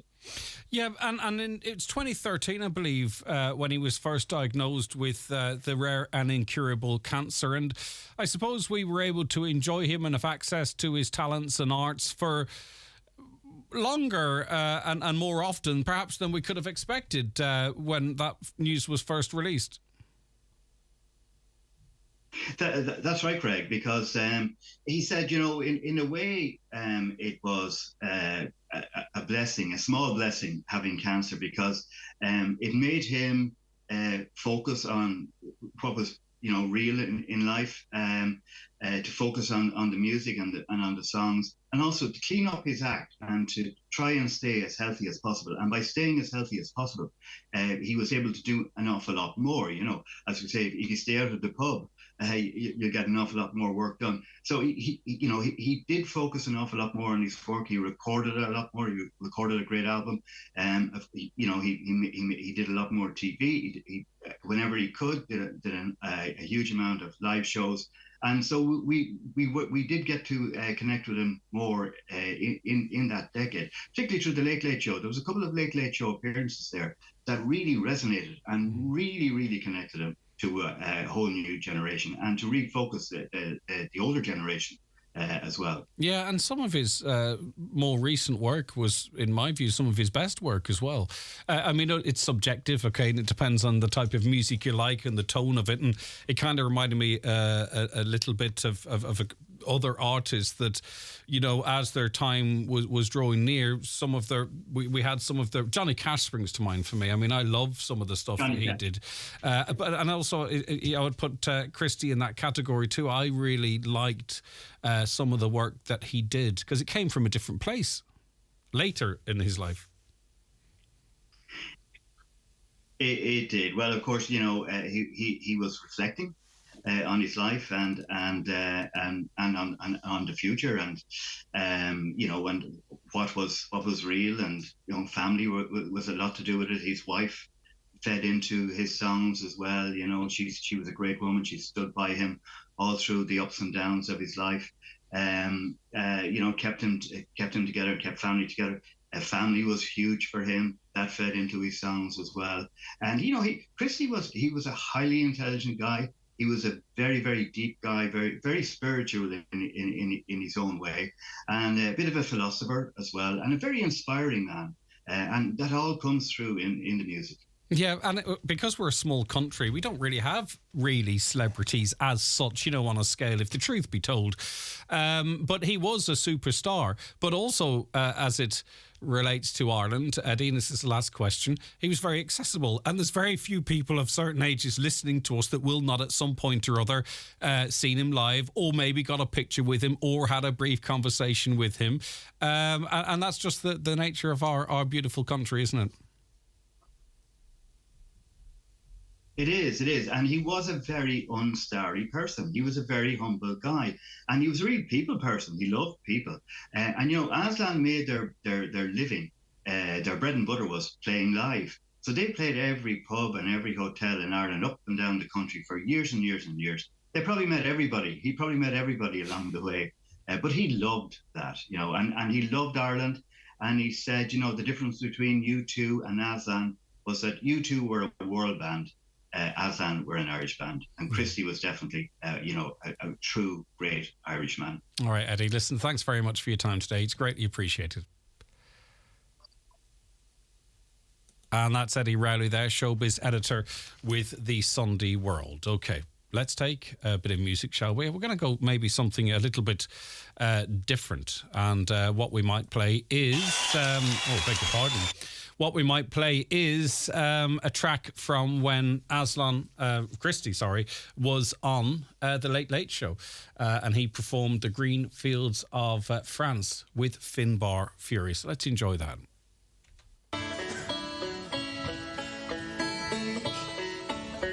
Well, how do you do, young Willie McBride? Do you mind if I sit here down by your graveside and rest for a while, lead the warm summer song? I've been walking all day and I'm nearly done. I can see by your gravestone you were only 19 when you joined the great falling in 1916. Well, I hope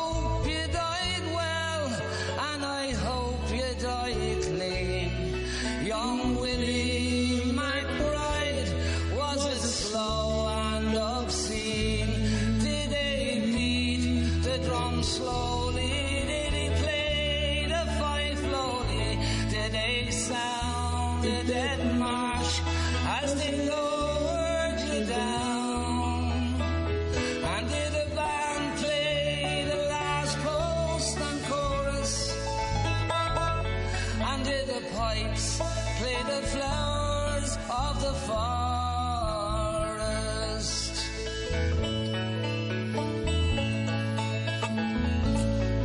Did you leave there a wife or a sweetheart behind? In some faithful heart is your memory enshrined. Although you died back in 1916, and that faithful heart, are you forever 19?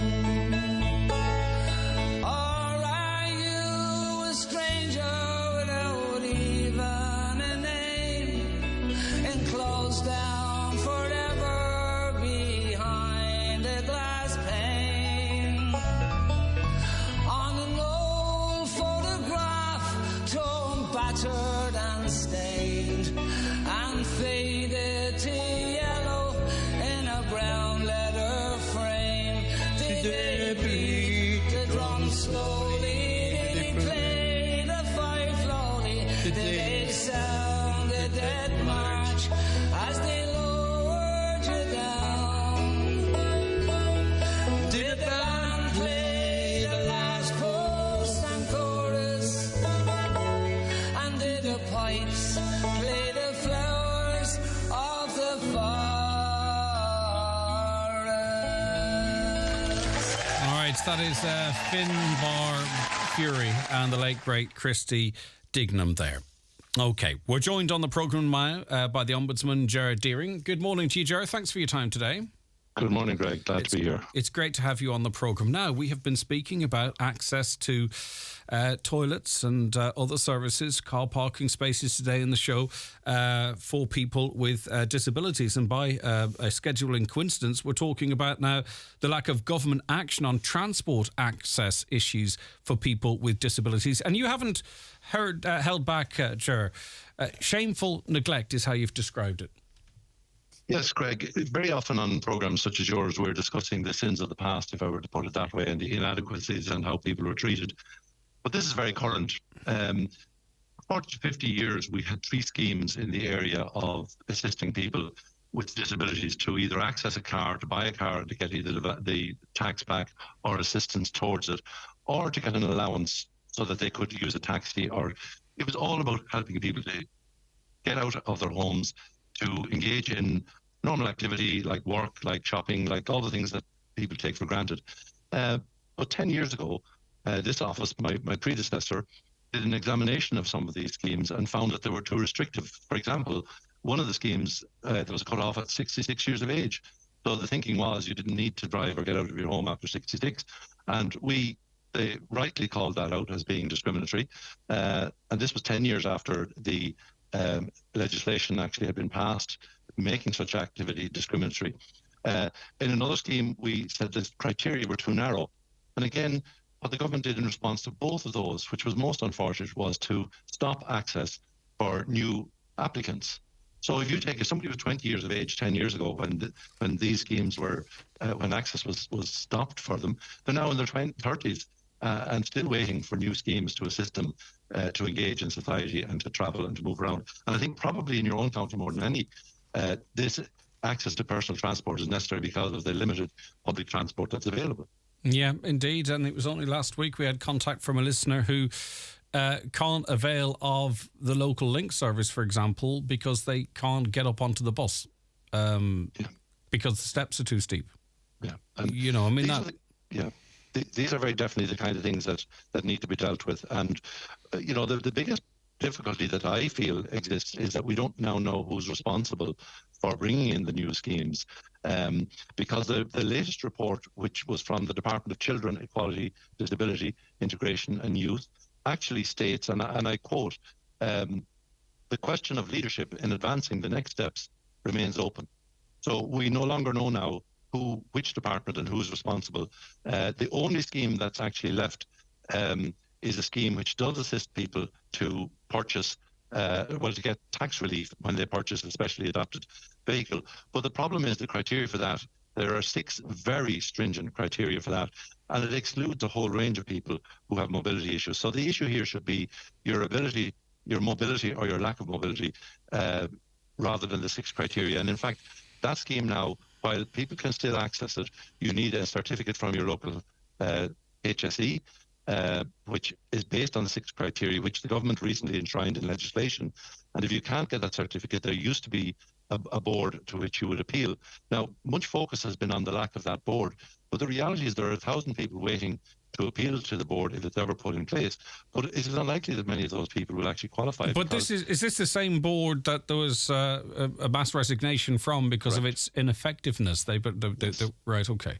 And there have been a number of attempts to actually, Greg, to replace those people, and they've been unsuccessful. And most recently, I think only last week, the National Rehabilitation Institute has actually withdrawn its support for the scheme. So everybody, by the way, even the government departments agree that nothing is working and that something needs to be done. Yes, but this is not really, I mean, this is not necessarily in the gift of the elected politicians. You know, we can't think for a second that a minister with responsibility actually makes these decisions. They turn to the civil service and say, well, what are you guys doing? There are people out there that might feel that this is purposely complicated or convoluted to avoid having to implement anything at all. I hope that's not the case. I genuinely don't know the reason. I can't actually understand why, because it can't be money, by the way. The money involved here is not huge, and we've found money to do other things, and this is very important.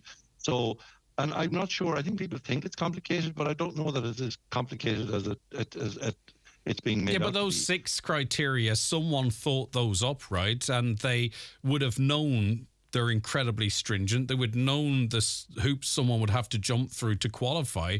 If that's not purposely making a scheme inaccessible, I know you can't call it out as such, Ger, but then I would love to see an explanation as to why it has been set out as it is. Yeah, well, I don't know the reason, but what is interesting is that when we called it out and when others called it out as being unacceptable, it also was challenged in the courts, and the courts found, for a very different legal reason now, they found that the situation wasn't correct. But what the government did, and that's only 2 years ago, they then enshrined those criteria into legislation rather than in a statutory instrument. So to the technical reason why they weren't actually, they lost in the High Court on the thing. But the reaction then was to enshrine those in legislation. Those limited, unreasonable criteria have now been enshrined in primary legislation. Okay, well, the full report is available on the Ombudsman's .ie website, the ombudsman.ie, and there's much more in it that people should dig through and have a look at. And we hope, Ger, you know, as I say, you've been... Your language is strong language. We would hope this embarrasses the powers that be, or whomever it might be, to say, well, this is unacceptable. You know, we need some shame here to say, well, this can't go on. We have to act on this. We need a result for people with disabilities who need to be able to access personal transport, and that's what this is about. Thank you so much indeed for your time, Ger.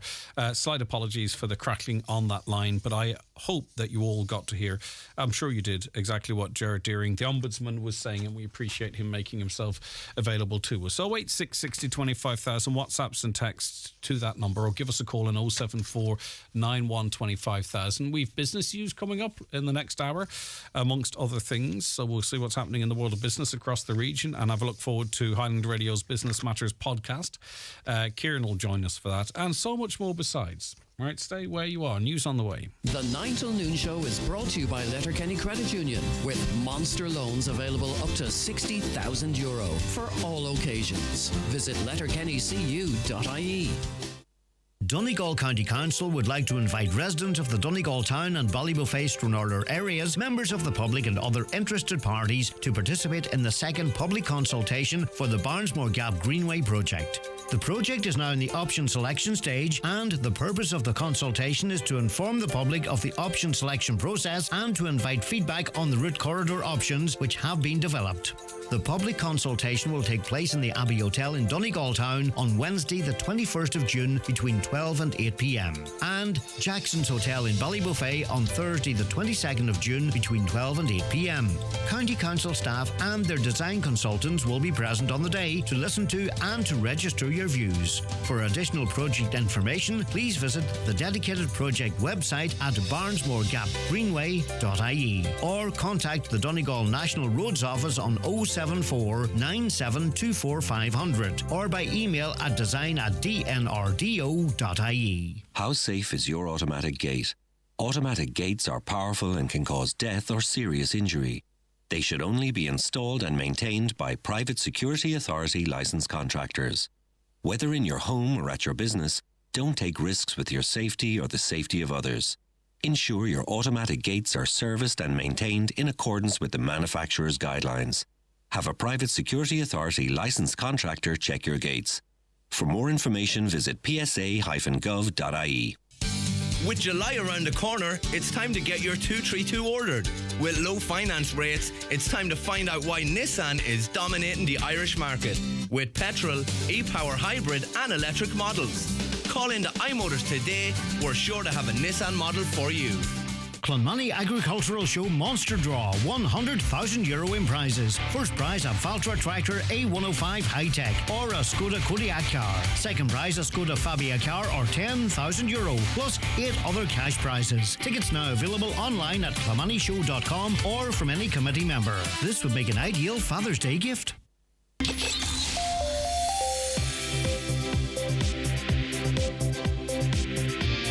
Cutting through the spin. The 9 till noon show on Highland Radio. Okay, coming up Wellness Wednesday, our focus will be on MS, and we have a couple of guests joining us for that conversation. Stay where you are. But at 11 o'clock, let's get a news update, and it's good morning again to Donald Kavanagh. Thank you, Greg. Good morning. The Dáil has been told retained firefighters are being taken for granted, and that cannot be allowed to continue. Last night, firefighters walked out of the Dáil's public gallery during Minister Darragh O'Brien's contribution to a debate on a private member's motion moved by Sinn Féin seeking a resolution to their industrial dispute over pay and conditions. A case is to be taken to the Police Ombudsman of Northern Ireland in relation to the arrest yesterday of a 27-year-old dental nurse in Derry as part of a drugs investigation. The investigation is being headed up by the Paramilitary Crime Task Force and the PSNI's Organised Crime Branch. The woman's been released on bail pending further inquiries. Her solicitors are questioning the motive behind her arrest. More on that on our website. Donegal and Derry City and Strabane District Councils are being urged to redouble their efforts to get the foreshore and marine licence for the Riverine project over the line. Yesterday, Councillor Gary Doherty attended a meeting with both councils, MEP Chris McManus and the chair of the European Parliament's Regional Development Committee. He says the councils should now seek an extension to the funding deadline from Peace 4, but only if they can get clarity on the foreshore licence situation. 7 men have been arrested during a major operation targeting organised crime in Mayo and Galway. 85 Gardaí, the Armed Support Unit and the Air Support Unit were involved in the operation, which saw property searched in Ballinrobe, County Mayo and the Ballyban and Bohermore areas of Galway City. The men, whose ages range from teens to 40s, are being detained in Garda stations across Mayo. They're being questioned about serious assault, possession of weapons and drug offences. And Transport Infrastructure Ireland is being urged to paint yellow boxes on 2 roundabouts in Letterkenny. The issue was raised at a Letterkenny Milford MD meeting this week by Councillor Donald Coyle. He says in the case of the Kiltoy roundabout, traffic heading for the Ramelton Road is coming onto the roundabout and getting stuck, and that's stopping other traffic from movement. Similar issues are occurring on the Knocknamona roundabout on the other side of the Business Park Road. We're back with news headlines again at 12 noon. All right, Donald, thank you very much indeed.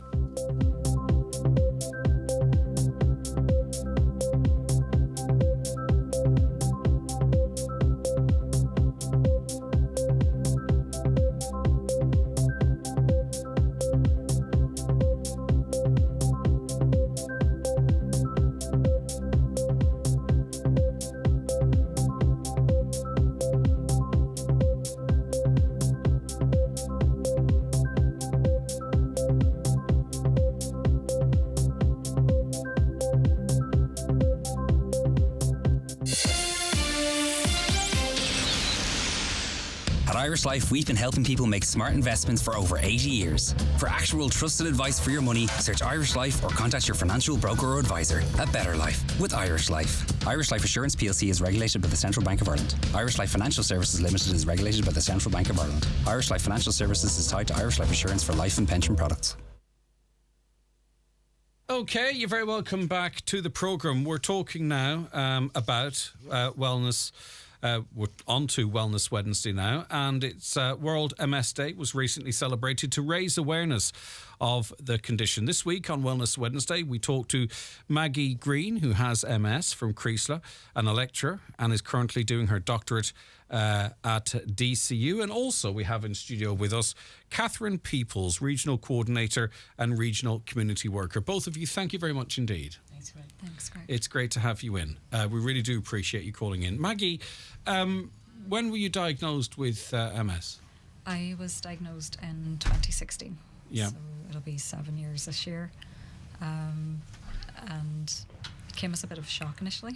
I would imagine so.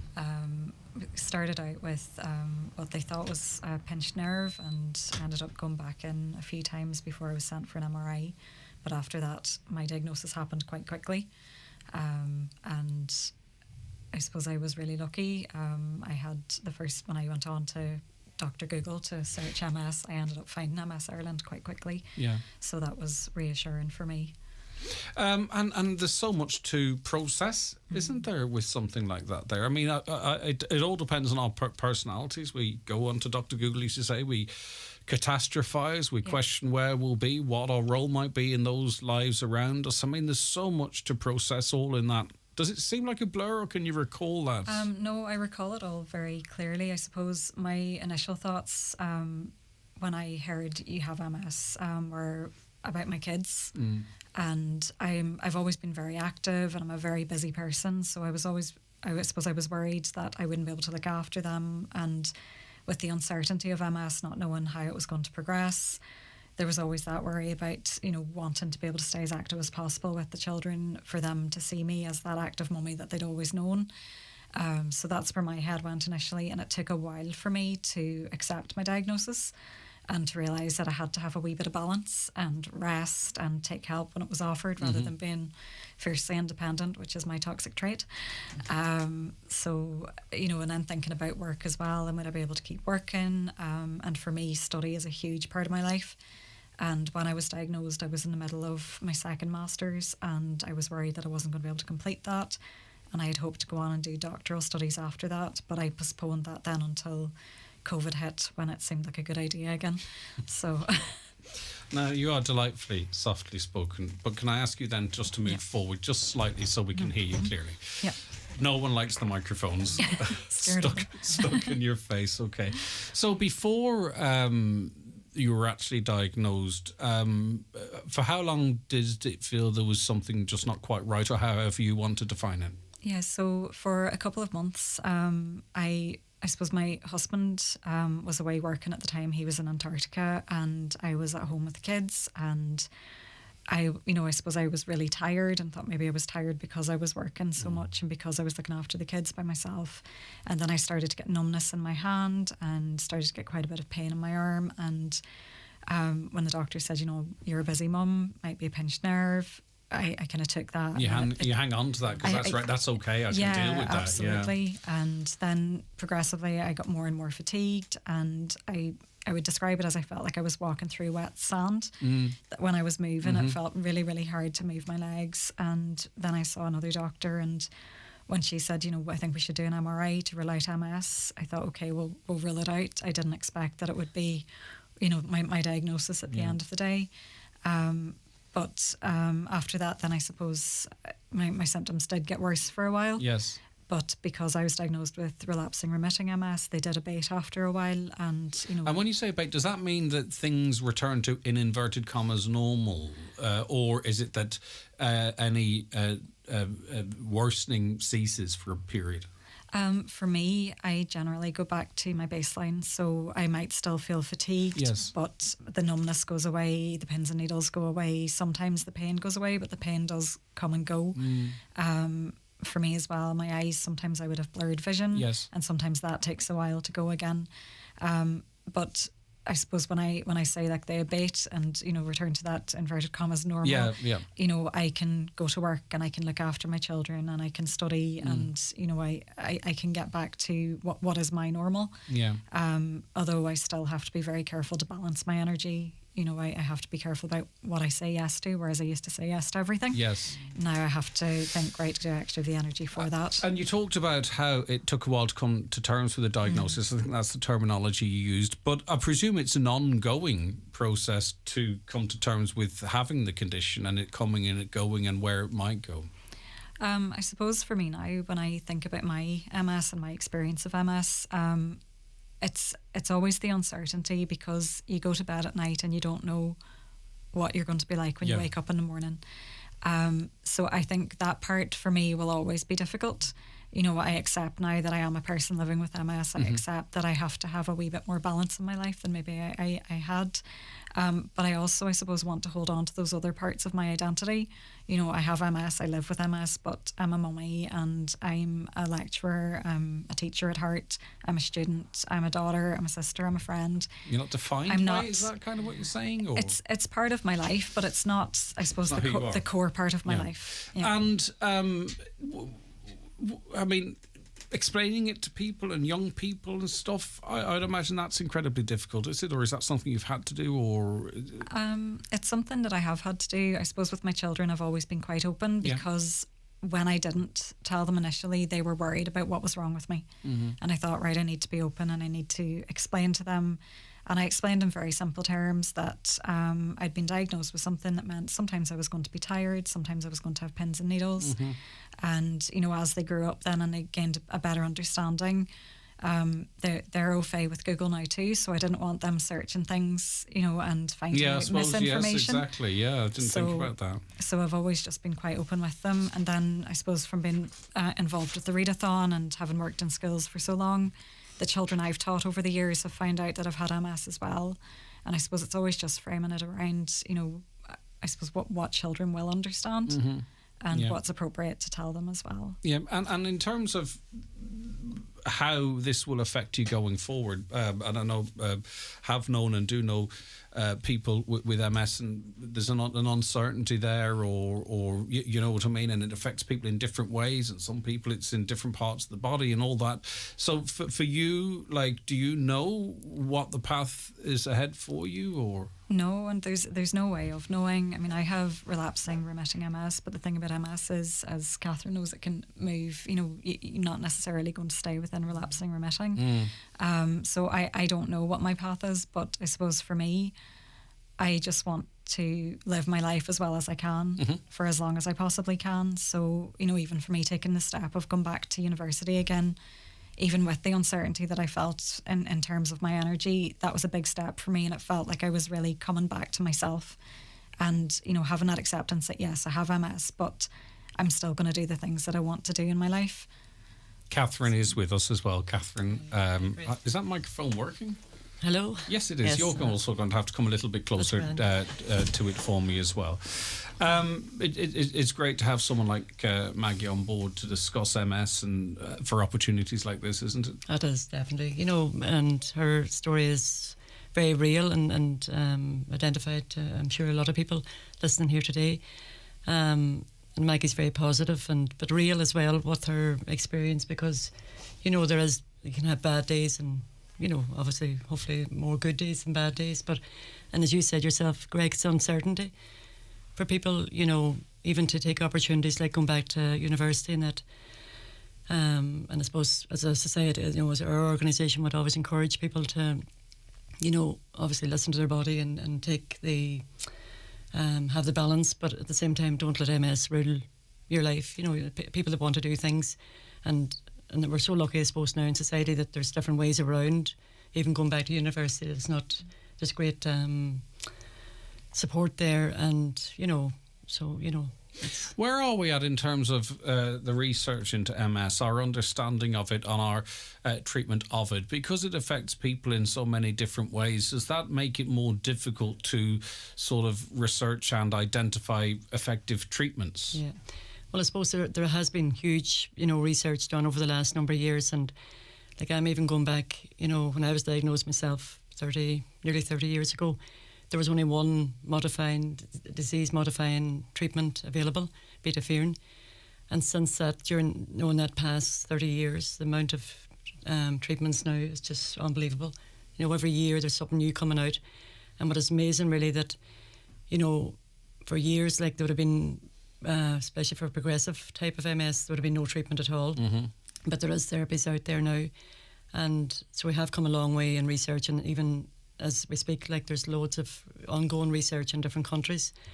And even though there's obviously no cure still for MS, the treatment out there for trying to keep the disease at a halted, but as well the sorry about this. Are you okay? I didn't expect it to blow a gale. Sorry, my apologies. But even the symptom management is amazing. Years ago, if you went to a GP and you were told you had MS, well, there's not a lot we can do, and it was sort of they were at a loss. But now there's so many treatments and medications for the symptoms that the people do live a very active and as Maggie says, normal life. Yeah, and I think it's really important that we have organisations and associations to relate that message and information. You know, when a person's ready to receive that, I presume everyone's different in that regard too as well, because I imagine it can be hard to sort of meander your way through it and to find out what's right for you and to see the right people and to have a better understanding. Is that? Oh, definitely so. And our experience is that people, dip out and dip in for our services, and I always say, you mightn't be in touch with somebody, a client, for a long time, but that's possibly because they're busy and their life is going on, and I think it's great, so I suppose for people that maybe are a bit wary about or contacting of MS Ireland or different organisations for support, to, I suppose, get the message out there that we're there to support when needed.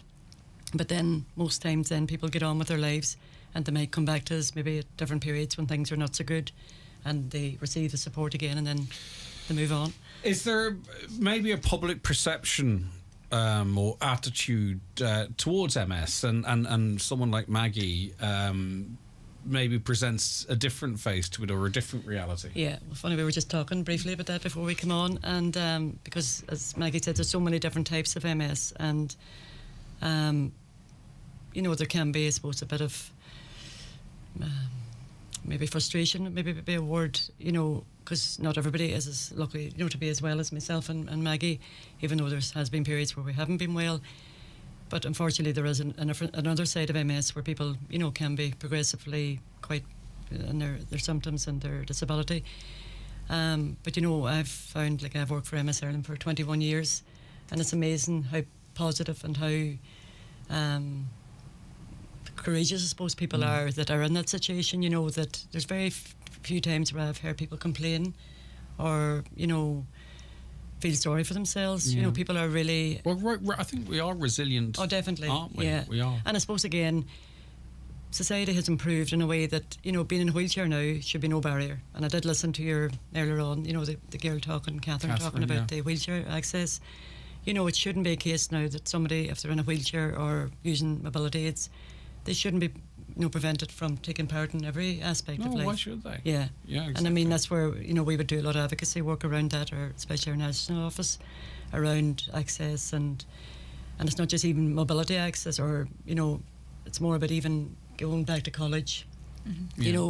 Education. There should be no barriers, really. It's frustrating because I get there's always going to be things we have to fight for. Yeah. But there are certain things you shouldn't have to fight for. Yeah. And accessibility, inclusion. Yeah. You shouldn't, especially when so many of us are connected. Either we are affected or connected. Yeah. And the thing about it is, Greg. Yes, Maggie. Nobody. Not Maggie. Sorry, Catherine. No, you're okay. Nobody knows at any stage, and it's not just even, anybody can end up, using a wheelchair or having to use a wheelchair at any stage. Yeah, even a temporary basis or whatever. So I think, as you said earlier in your show as well, it's people like that are actually in maybe in power or in a situation where they can provide those services for them to actually maybe experience what it's like for somebody to live with. Or it's to, the only thing that seems that's going to, or if, in terms of respite, live the life of a family that doesn't get that respite for a second. Whatever. We need to get them into the positions where they can understand and relate, because there's definitely a bubble that happens in the media and in politics. I'm not going to get into the conversation, but inevitably there's a bubble because we're small and they're all mixed together and stuff. Maggie, did you surprise yourself in, like, you know, if I mean, it's a whataboutery question, I suppose, to some extent, but, you know, prior to your diagnosis and how you would have dealt with it if we could have had that conversation beforehand, have you surprised yourself? I suppose from getting the news initially, where I spiraled and I was worrying and I kind of thought worst case scenario right away, because my perceptions of MS were incorrect, you know, and I had to educate myself. I suppose, you know, looking back now, if, you know, I suppose I've maybe come a long way in terms of my own understanding and of what is achievable, you know, whilst living with MS. I suppose I don't think that's, you know, when I was diagnosed in 2016, that I would be, as I suppose, studying again. I didn't think that I would still be working. I didn't think that, you know, maybe I would have, whilst I sometimes feel uncertain and I sometimes feel worried, that I would kind of hold on to the positive outlook and just trying to keep as well as I can and do as much as I can in the time that I have. Yeah. So, yeah. In terms of, as you two walked in here, now I wasn't looking for anything as such, okay, but it would not be obvious that you had MS, okay? So does that create any challenges in that, you know, for some people maybe there could be slurred speech or something that people go, oh, you know what I mean, and not understanding. So what can we do there to sort of better... Even go, you know, you're totally right, Greg, and that I've heard experience from people, even heard it on your show at times, you know, parking, you know, somebody would have a parking...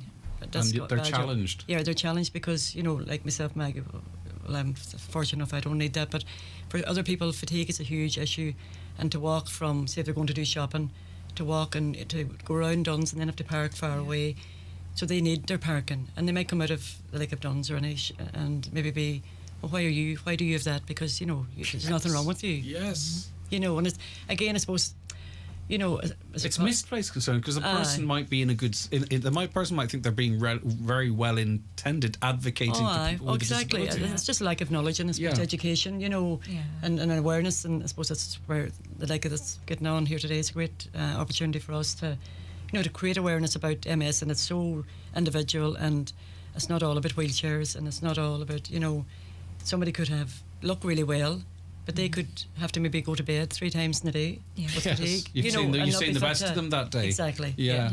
And to just about how we have the conversation, Maggie, when it comes up in conversation, or it has to come in conversation with someone, and you say, I don't know if you do, but let's say you say, yeah, so I have MS. What is the reaction to people? Sort of, does the head go to one side, and what do you want, if you know what I mean? Well, sometimes people, you know, when they find out, they're surprised, and then they'll immediately try to give me advice, or they'll tell me stories about people that they knew or know who lived with MS and what they did, and people are well-intentioned. Well-intentioned. They are absolutely well-intentioned, but sometimes it's, you know, sometimes you think, well, you know, I have MS, I don't need you to give me advice right now, it's okay just to say, because I think people automatically feel like they need to help, you know, which is a good thing, I suppose. The other thing I suppose that happens is that people will ask me if I'm sure, and if I've sought a second opinion because I seem too well on that particular day, you know, and it's like, well, and you say, well, you want to live yesterday in my shoes and see how you think. You know, if they see me in the evenings when I'm in a lot of pain, or when I'm really fatigued, or when my sight is gone, or when one of my legs isn't working properly, and like that, you know, I go to Duns and then I need to go home and lie down. Yeah. You know, but because they're seeing me in that instance, they feel that maybe, you know, maybe you don't have it. Yeah, but in this way too, and we can get it, and it's great that we have these conversations, we get better understanding, because even in you speaking to me, it's a tightrope, because it is presenting sort of maybe a different view of it to what we might have. It is talking about what you're able to achieve and what you are going on to achieve, but at the same time we then have to recognise the challenges as well, so it's not all roses in the garden. So that's how it's a complex condition, and it's a complex conversation. But there's an awful lot of crossover because, not crossover, but how we feel, because the same person that challenged you about that parking space may have just come out of a supermarket and called a child a little brat, and as those parents not know how to raise a child, and the child could have a condition that means that person has no one to mind them and have to take them to the shop. So it's just a greater understanding of sometimes the challenges that we don't see. It's invisible. It's invisible. Some challenges. That's it. All right. So MS then, just for the bit of the sort of the educational side of it as well, beyond what we're already doing, which is incredibly informing, I think. When is it likely to affect someone? What are the early signs? We heard from Maggie what her early indications were, Catherine, but for those who are listening... Well, I suppose, research and I suppose would show that it normally would develop and it's mostly females, in the ratio 3 to 2. So it's usually more females than male, between the ages of 20 to 40. But in saying that, it can develop at an age. Even young children have been diagnosed with it. Luckily, rarely now, it wouldn't be a normal. And I suppose the symptoms would be anything from eyesight problems to mobility problems, problems with their balance, the numbness and tingling, maybe problems with bladder or bowel as well.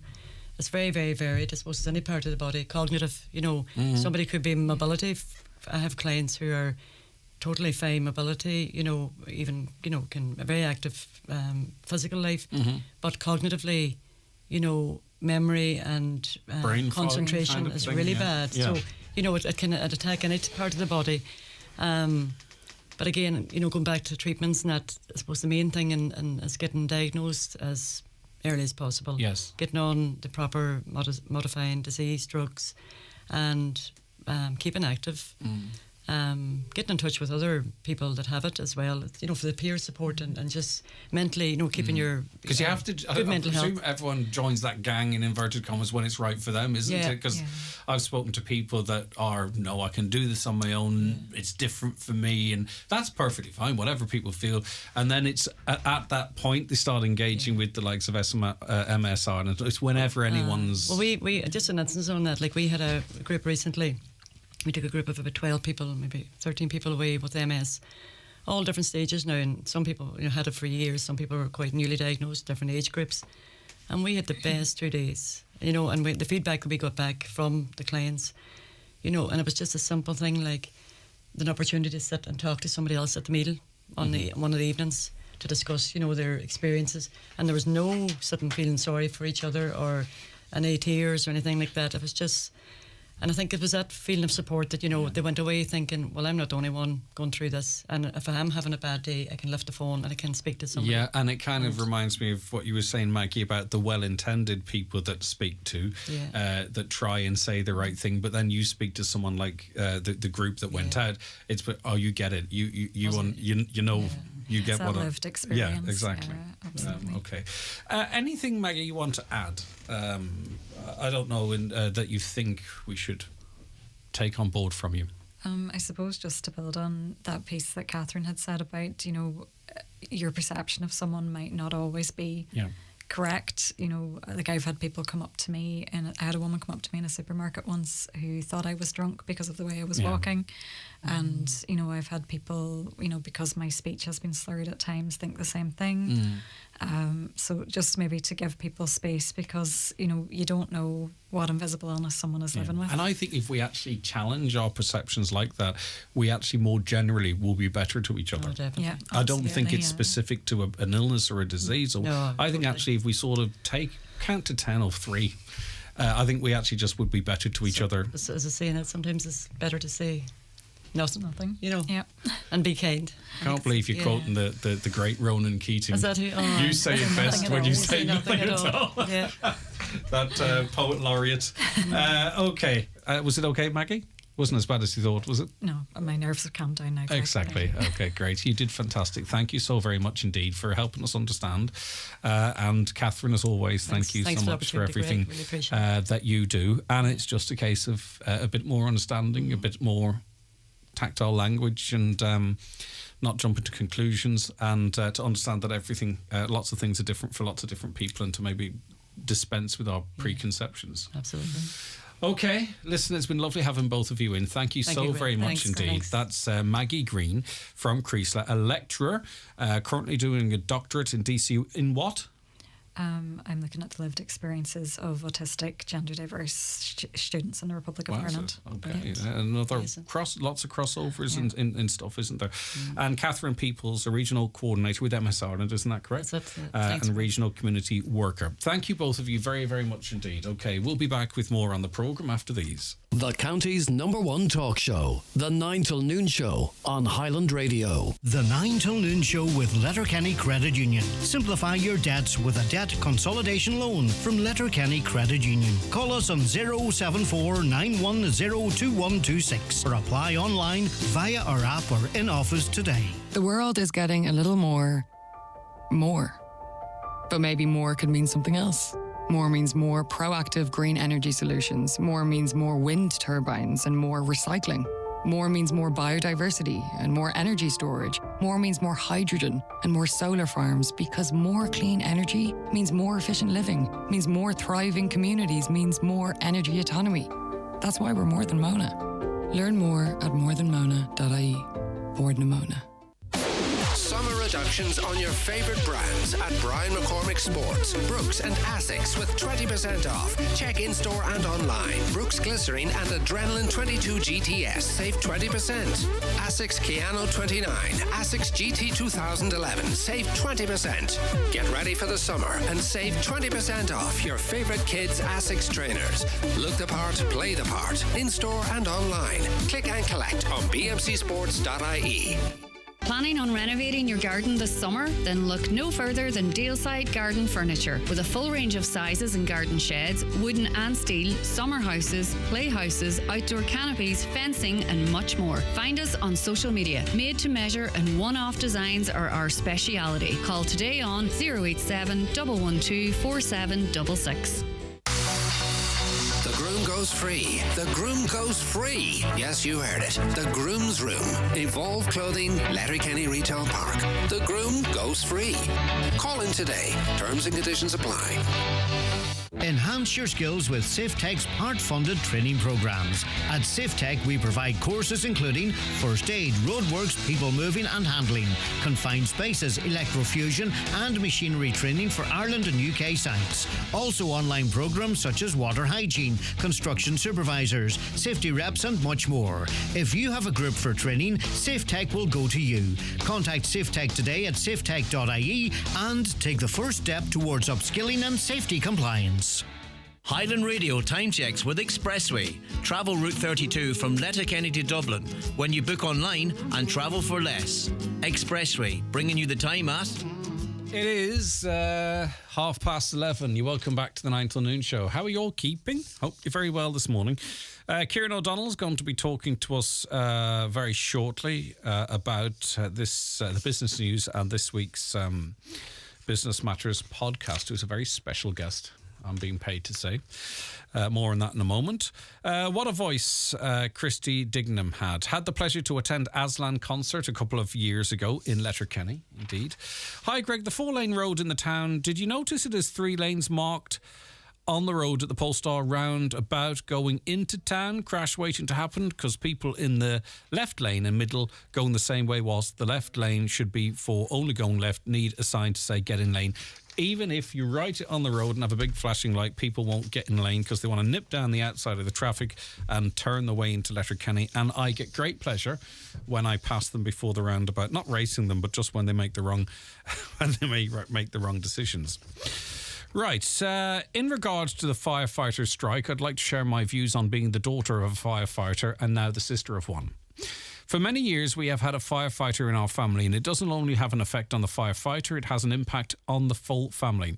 Growing up, there was many occasions my dad missed, like birthday parties, gymnastic competitions, forgotten about at the school gate as my mum also worked full-time, and even missing out on opening of Santa presents on Christmas morning. Someone else, as well as the firefighter, always has to be on call to pick up the kids or pick up on other responsibilities. When I was a child and in school, I always knew when my dad got a shout as the siren would blare from the old station on the high road. If I returned home from school and dad still wasn't home, we knew it was something serious, and the panic can set in thinking, what is it? This still continues now, with another family member being involved. But as times have changed and social media has grown, you know what the situation is there at, if it's big, a big shout before they even get home. Again, this affects the whole family and not only the firefighter. It's not only more money these men are fighting for, it's for a better work-life balance. Yes, I understand it's a second job to many of them, but I think people forget more factors are involved in it. Their home and work has to be within so many kilometres of the station, and these days getting houses are few and far between, never mind having to be within a specific distance.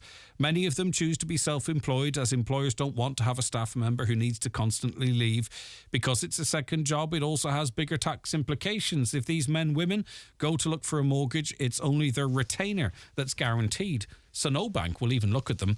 There is currently around 140 firefighters in Donegal for a population of 167,000, and with all these rules and regulations, people don't stay in the role, and it's impossible to get new recruits due to all the terms that come with it, the mentality of it and the overall commitment.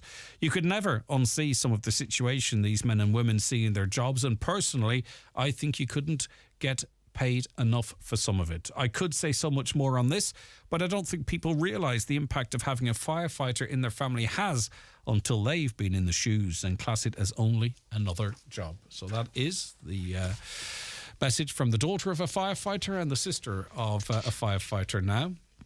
And we touched on much of what was said in that on the programme yesterday, but it's great to get that first-hand experience of that situation. Okay, be warned. Kieran O'Donnell is coming up with Business Matters after this break. Watch the show live now on YouTube, Facebook and at highlandradio.com. The 9 till noon show is brought to you by Letterkenny Credit Union. Digital loans now available. Apply online or via our app today and get your loan transferred directly to your current account. And O'Neill with the offload to McCarthy. McCarthy now with a kick to win the club championship. Now. Super TV! Sick of missing out on the exciting bits? With National Broadband Ireland's high-speed fibre broadband network being delivered to over 560,000 premises around the country, everyone can enjoy the biggest sporting events, films and TV with no glitches and no freezing. What a day for the parish! Never miss another kick. Find out more at nbi.ie. NBI, building a limitless Ireland, supported by the Government of Ireland. Be prepared for training and match day with Michael Murphy Sports and Leisure, with a variety of mouth guards, shorts, socks and boots from O'Neill's, ATAC and Adidas. Exclusive Michael Murphy GAA gloves are available in 4 different styles. You'll find everything your team needs to succeed on match day at michaelmurphysports.ie. Raymond Sweeney here to let you know about some great value laptops we now have in stock, like the super affordable Ventura Europa, powered by an Intel Celeron processor, ideal for studying, e-learning and keeping up to date with the latest news for just $249. Also the super fast Avita Pura laptop with a Ryzen 5 processor, 8 gigs of RAM, 256 gigs of storage for only $399. Check out these and other great value laptops now at Ben Sweeney Euronics in Letterkenny and Dunlow. Super Value makes saving money as easy as 1, 2, 3. 1. We match Aldi on the products you love. 2. Great special offers like Fairy Platinum Plus dishwasher tablets 48-piece, only €10. Exclusive to Real Rewards members only. And 3. Money off vouchers every week on the app. So follow the 1, 2, 3 and save money at Super Value. T's and C's apply. At global healthcare company Abbott, you can build a career with a purpose while helping families live fuller, healthier lives. Our diabetes care business in Donegal is an award-winning site committed to the manufacture of life-changing medical devices. We're looking for permanent full-time process team leaders and engineers to become part of our team. Visit jobs.abbott.com/Donegal. Business Matters in association with the ATU Donegal Faculty of Business. If you have an undergrad in any discipline and would like to reinforce it with a Masters in Business, ATU are offering their Masters in Business Management Conversion Programme. Call 9186 206 or email donald.hannigan@atu.ie.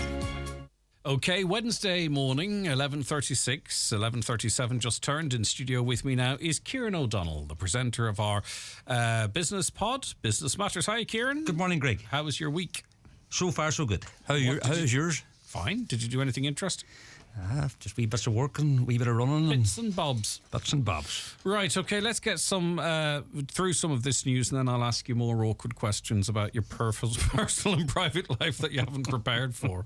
Right, okay, I'm only joking. We'll take one each. Yeah, exactly. Oh, you wouldn't want to open my can of worms. We'll put the lid firmly. We'll keep the lid firmly in both shows. Okay, all right. Let's talk about an open evening that's coming up, Kieran. Yeah, the open evening for Ambition, Greg, is taking place tomorrow evening online, Thursday at 6:30 p.m. This programme focuses on female entrepreneurs promoting the skills and resilience needed to develop globally scalable ventures, attract investments and create jobs. So check out Donegal Local Enterprise Office social media platforms for more on that.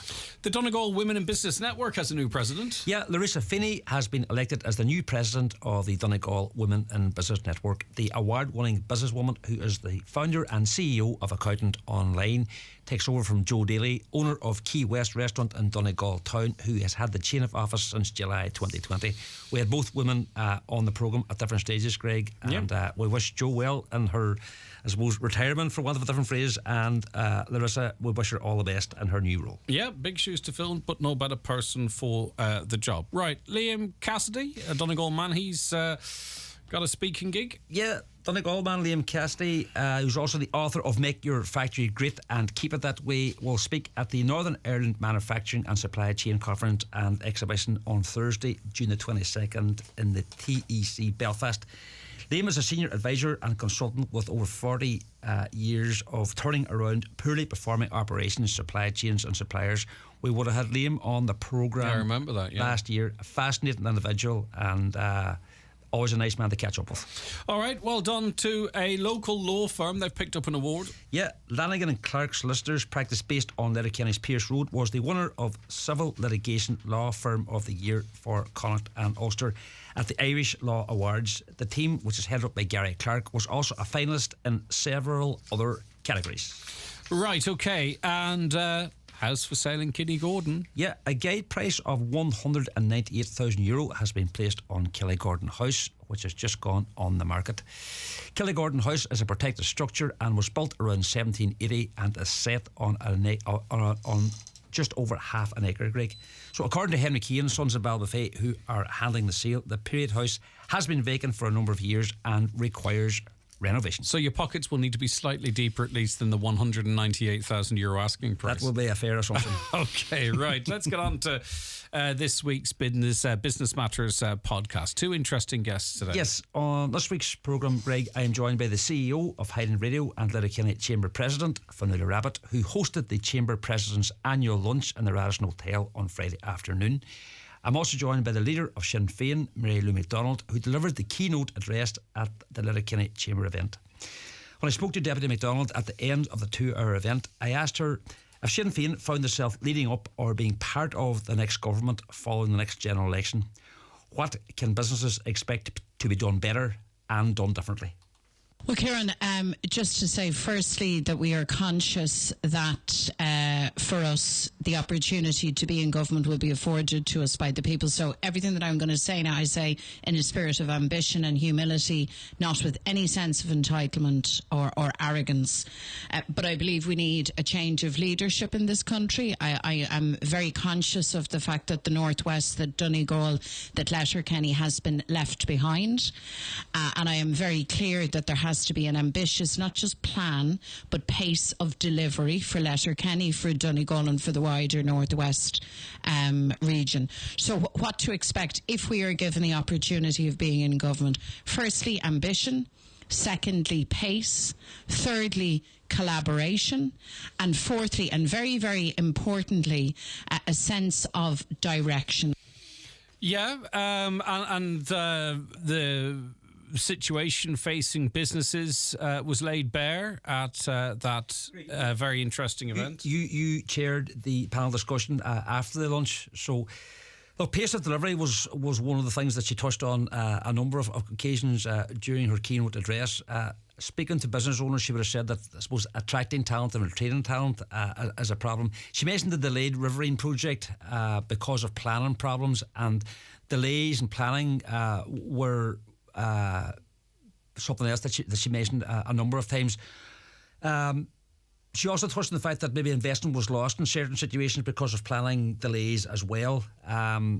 She also mentioned the fact that her party is keen to get their hands on the economy portfolio in the event of the institutions getting up and running again in the north. And I suppose in relation to the north, she said every day that it's not sitting is an opportunity lost.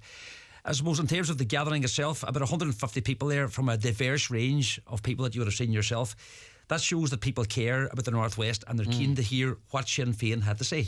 Yeah, indeed. And, you know, there's lots of questions to be asked. I mean, as much as there might be some excitement in business nationally as to what Sinn Féin might bring to the table, there is nervousness as well, because a lot of their proposals are funded with different taxation models that would focus on higher earners. And I've spoken to people who sort of work in certain sectors that are very mobile, that could be out of Ireland in a shot.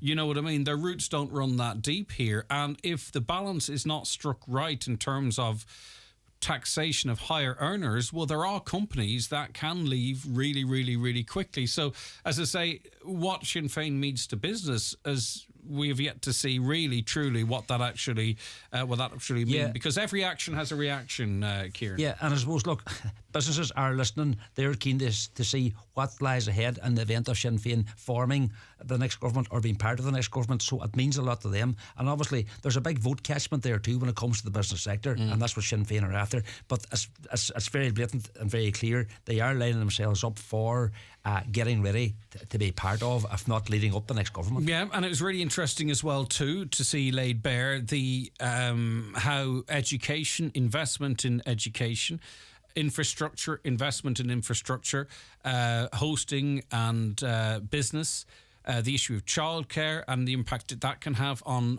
businesses hiring people and retaining staff. All interlinked, all intertwined, and I don't think you can fix one without fixing the other. No. So, as I say, for us to be, we have been downgraded on a European scale. We are a region that's ranked really low across 219, 220 regions across Europe. 218, We're 19th. 234, yeah. Yeah, okay. Yeah. So we are the 19th worst here in the Northwest. So we need positive discrimination, and it's going to take a while, and it's going to take investment in education, the recognition of ATU and its role, and of course delivering those infrastructural connections. Like we heard in Loganair, the rep was attended that he was on this show before that. They're ready to go. They'll put Dublin to Derry. Derry to Dublin back in straight away, particularly. But someone in government has to make a decision to PSO that. Yeah. Do you know what I mean? So that's the stuff we need. Yeah. One other thing that Mary Lou mentioned was she called for the establishment of a new interagency for businesses. I'd be keen to know what the thinking is just behind that suggestion, you know. All right, okay. You had our chief overlord on the... Yes, I had a much longer chat with the CEO of Highland Radio and Letterkenny Chamber President Fionnuala Rabbit the day after the President's lunch. During our conversation, Greg, I asked Fionnuala what the biggest challenge she had faced since taking over at Highland Radio almost 10 years ago. Well, I don't think there's been any challenges that other businesses haven't faced. You know, Highland, like everybody else, kind of had the experience of 2008, 2009. Then just as soon as we were sort of, you know, coming out of that into a nice, comfortable place, all of a sudden Brexit happens and you're like, oh, Lord. Then you're starting to come round from Brexit again and sort of feeling, oh, no, this is it now. We're on the upward turn. Suddenly COVID arrived and you're just kind of, you know, I reached a point there for a while. There was just like, you just can't catch a break. We just can't catch a break. But I think that's really been the only challenges that it's been here, you know, and everybody has had to go through them and had to experience it. But then along with that comes positive things. You know, COVID was a terrible time, but and for staff and for everybody and not being able to work. We had to go down to a very core team because we're an essential service here. We tried to do stuff that we hadn't done before. So then in a lot of ways it kind of broadened the way that we did things. So you have to kind of take the positives even from the challenges. I'm kind of one of those people where I don't really like to do things unless it's kind of hard. I don't really see the point. Yeah, okay. And both interviews with Mary Lou McDonald, the leader of Sinn Féin, and our own leader here, Fionnuala Rabbit, who I must say has done amazing stuff, I think, in terms of... I thought she spoke fantastically last week. I think she was to the point, and it was real, and it was authentic, and I think she did really, really well, and is really knocking that position out of the park there. That's her texting you now to say something. Say something nice about me, Kieran. Look, I thought she actually summed up the challenges that the Northwest is facing very, very well, and there are many. Greg, you would have heard them outlined yourself. See, the problem is I heard them outlined to Leo Varadkar before the last general election. But I am a dedicated cynic. Right. I realise that now. Well, as well as being very talented, fleet-footed, think on my feet, I'm a cynic. In relation, I suppose, to the position of the chamber, strength in numbers was something that Fionnuala talked about, and from a lobbying group, it will be interesting to see now how powerful or what strength that lobbying group has when it comes to decision making. They have been up in Dublin recently outlining what they want to see next. Was one of the number of things that Fionnuala touched upon was making sure that Donegal that Donegal doesn't suffer in between the progressive growth of Derry and Sligo, so that it's done in equal measure. Yeah, exactly, that it's the northwest region. Okay. Now, the full interviews with Mary Lou McDonald and Fionnuala Rabbit are available to download right now at our website, highlandradio.com, or on Spotify or iTunes. It's broadcast on Sunday, Kieran? Yeah, after the 6 o'clock news. And if anyone wants to send any comments or questions or to get in touch with you, how do they do so? Send me an email, please. businessmatters@highlandradio.com. Radio, Kieran. Listen, I really appreciate you calling up and chatting to us every Wednesday. It's great to have you on the show. Pleasure, Greg. And we look forward to chatting to you next week. Okay, we'll be back with a guest from the EPA after this short break. The 9 till noon show with Letterkenny Credit Union, now offering mortgages from €40,000 to €600,000 with no hidden fees or transaction charges. Letterkenny Credit Union, 9102127. The National Brown Bread Baking Competition, sponsored by Aldi in conjunction with the NPA and ICA, is back. This year's winner will pocket €15,000 and get to sell their prize loaf in Aldi stores for a whole year. The champion will be announced at the National Ploughing Championships in Ratheniska, County Laois. Visit aldi.ie/brown-bread-competition for details. Not trying to butter you up, but we know you can do it. Aldi, everyday amazing. A public interest message from Donegal County Council. Householders and building owners in areas susceptible to wildfires are advised to cut back or remove any vegetation or other combustible material in the vicinity of their house, building or oil tank to prevent wildfires damaging or destroying their property. Cleared areas should be maintained free of vegetation and combustible material. Donegal County Council would like to remind landowners and members of the public that under the Wildlife Act 1976 and 2000, it is an offence to cut, grub, burn or otherwise destroy any vegetation growing on any land not then cultivated between the 1st day of March and the 31st day of August in any year. Landowners are also reminded that under the Waste Management Regulations 2023, the burning of agricultural waste is currently prohibited. Donegal County Council, protecting your environment. For all your rally essentials, pull into Kelly Centra and Diner in Letterkenny. Donegal International Rally Programmes, frank and honest coffee, delicious food choices from the deli, or select from the packed menu to sit in at Kelly's Diner. Also great value in beer and wine in the off-licence, and so much more. This rally weekend, pull into Kelly Centra, an award-winning diner at Mountain Top, Letterkenny. Drink alcohol responsibly. Visit drinkaware.ie. Now, an analysis of change over time has shown that nitrogen levels have significantly increased in 4 water bodies from 2012 to 22, including Swilly Estuary and Mulroy Bay. Killybegs Harbour was just one of just 2 water bodies in the country that showed a significant decrease in winter median phosphate concentrations during the same period. Overall, the report shows no improvement in the water quality of Irish rivers, lakes and estuaries, or indeed our coastal waters. Wayne Trott is Scientific Officer in the Water Management Programme in the EPA. Thank you for joining us, Wayne. Good morning to you. Hi, Greg. Good morning, and thanks for having me on the show. It's great to have you. So, the significance of nitrogen levels, before we maybe get into the specifics, what does that indicate to us, Wayne? So basically, you know, the reports, we're launching the report today. It's the indicators report, and we're using 2022 data. So this EPA report's looking at 2022 data as an update of what is happening across the country. And what we're seeing is that there's no significant improvement in the biological quality of our rivers or our lakes in 2022 nationally. We are seeing some improvements in some areas, but these are being cancelled out by declines elsewhere. And when I'm talking about the biology in the lakes and the rivers, I mean the insects and the plants and the fish that live in them. And then also, as you mentioned, we're looking at nutrients as well. So when I mention nutrients, I'm talking about essentially fertilisers that are used. And these help they're good for the gardens, good for plants in general. But once they come into our water courses, they cause an imbalance and they cause an overgrowth of the plants and the algae that are in the rivers and the lakes and the estuaries.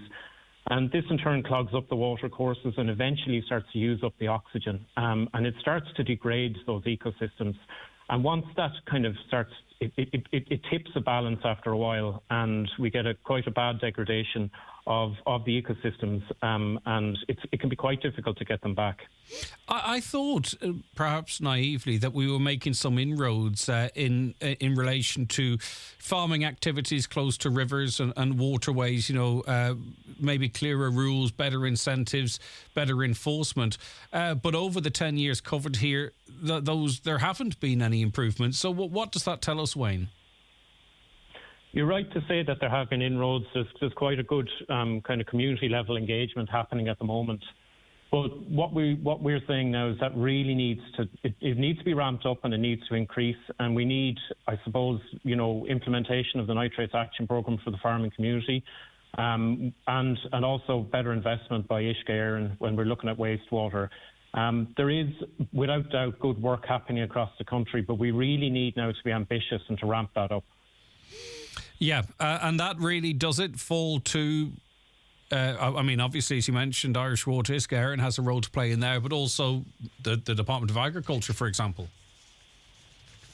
That's correct, yeah. It's all sectors. This is a thing where we need to start, I suppose, across all sectors, looking at our environment and starting to really take it seriously and protect our environment. And, when we do that across the board in all sectors, we can see those co-benefits.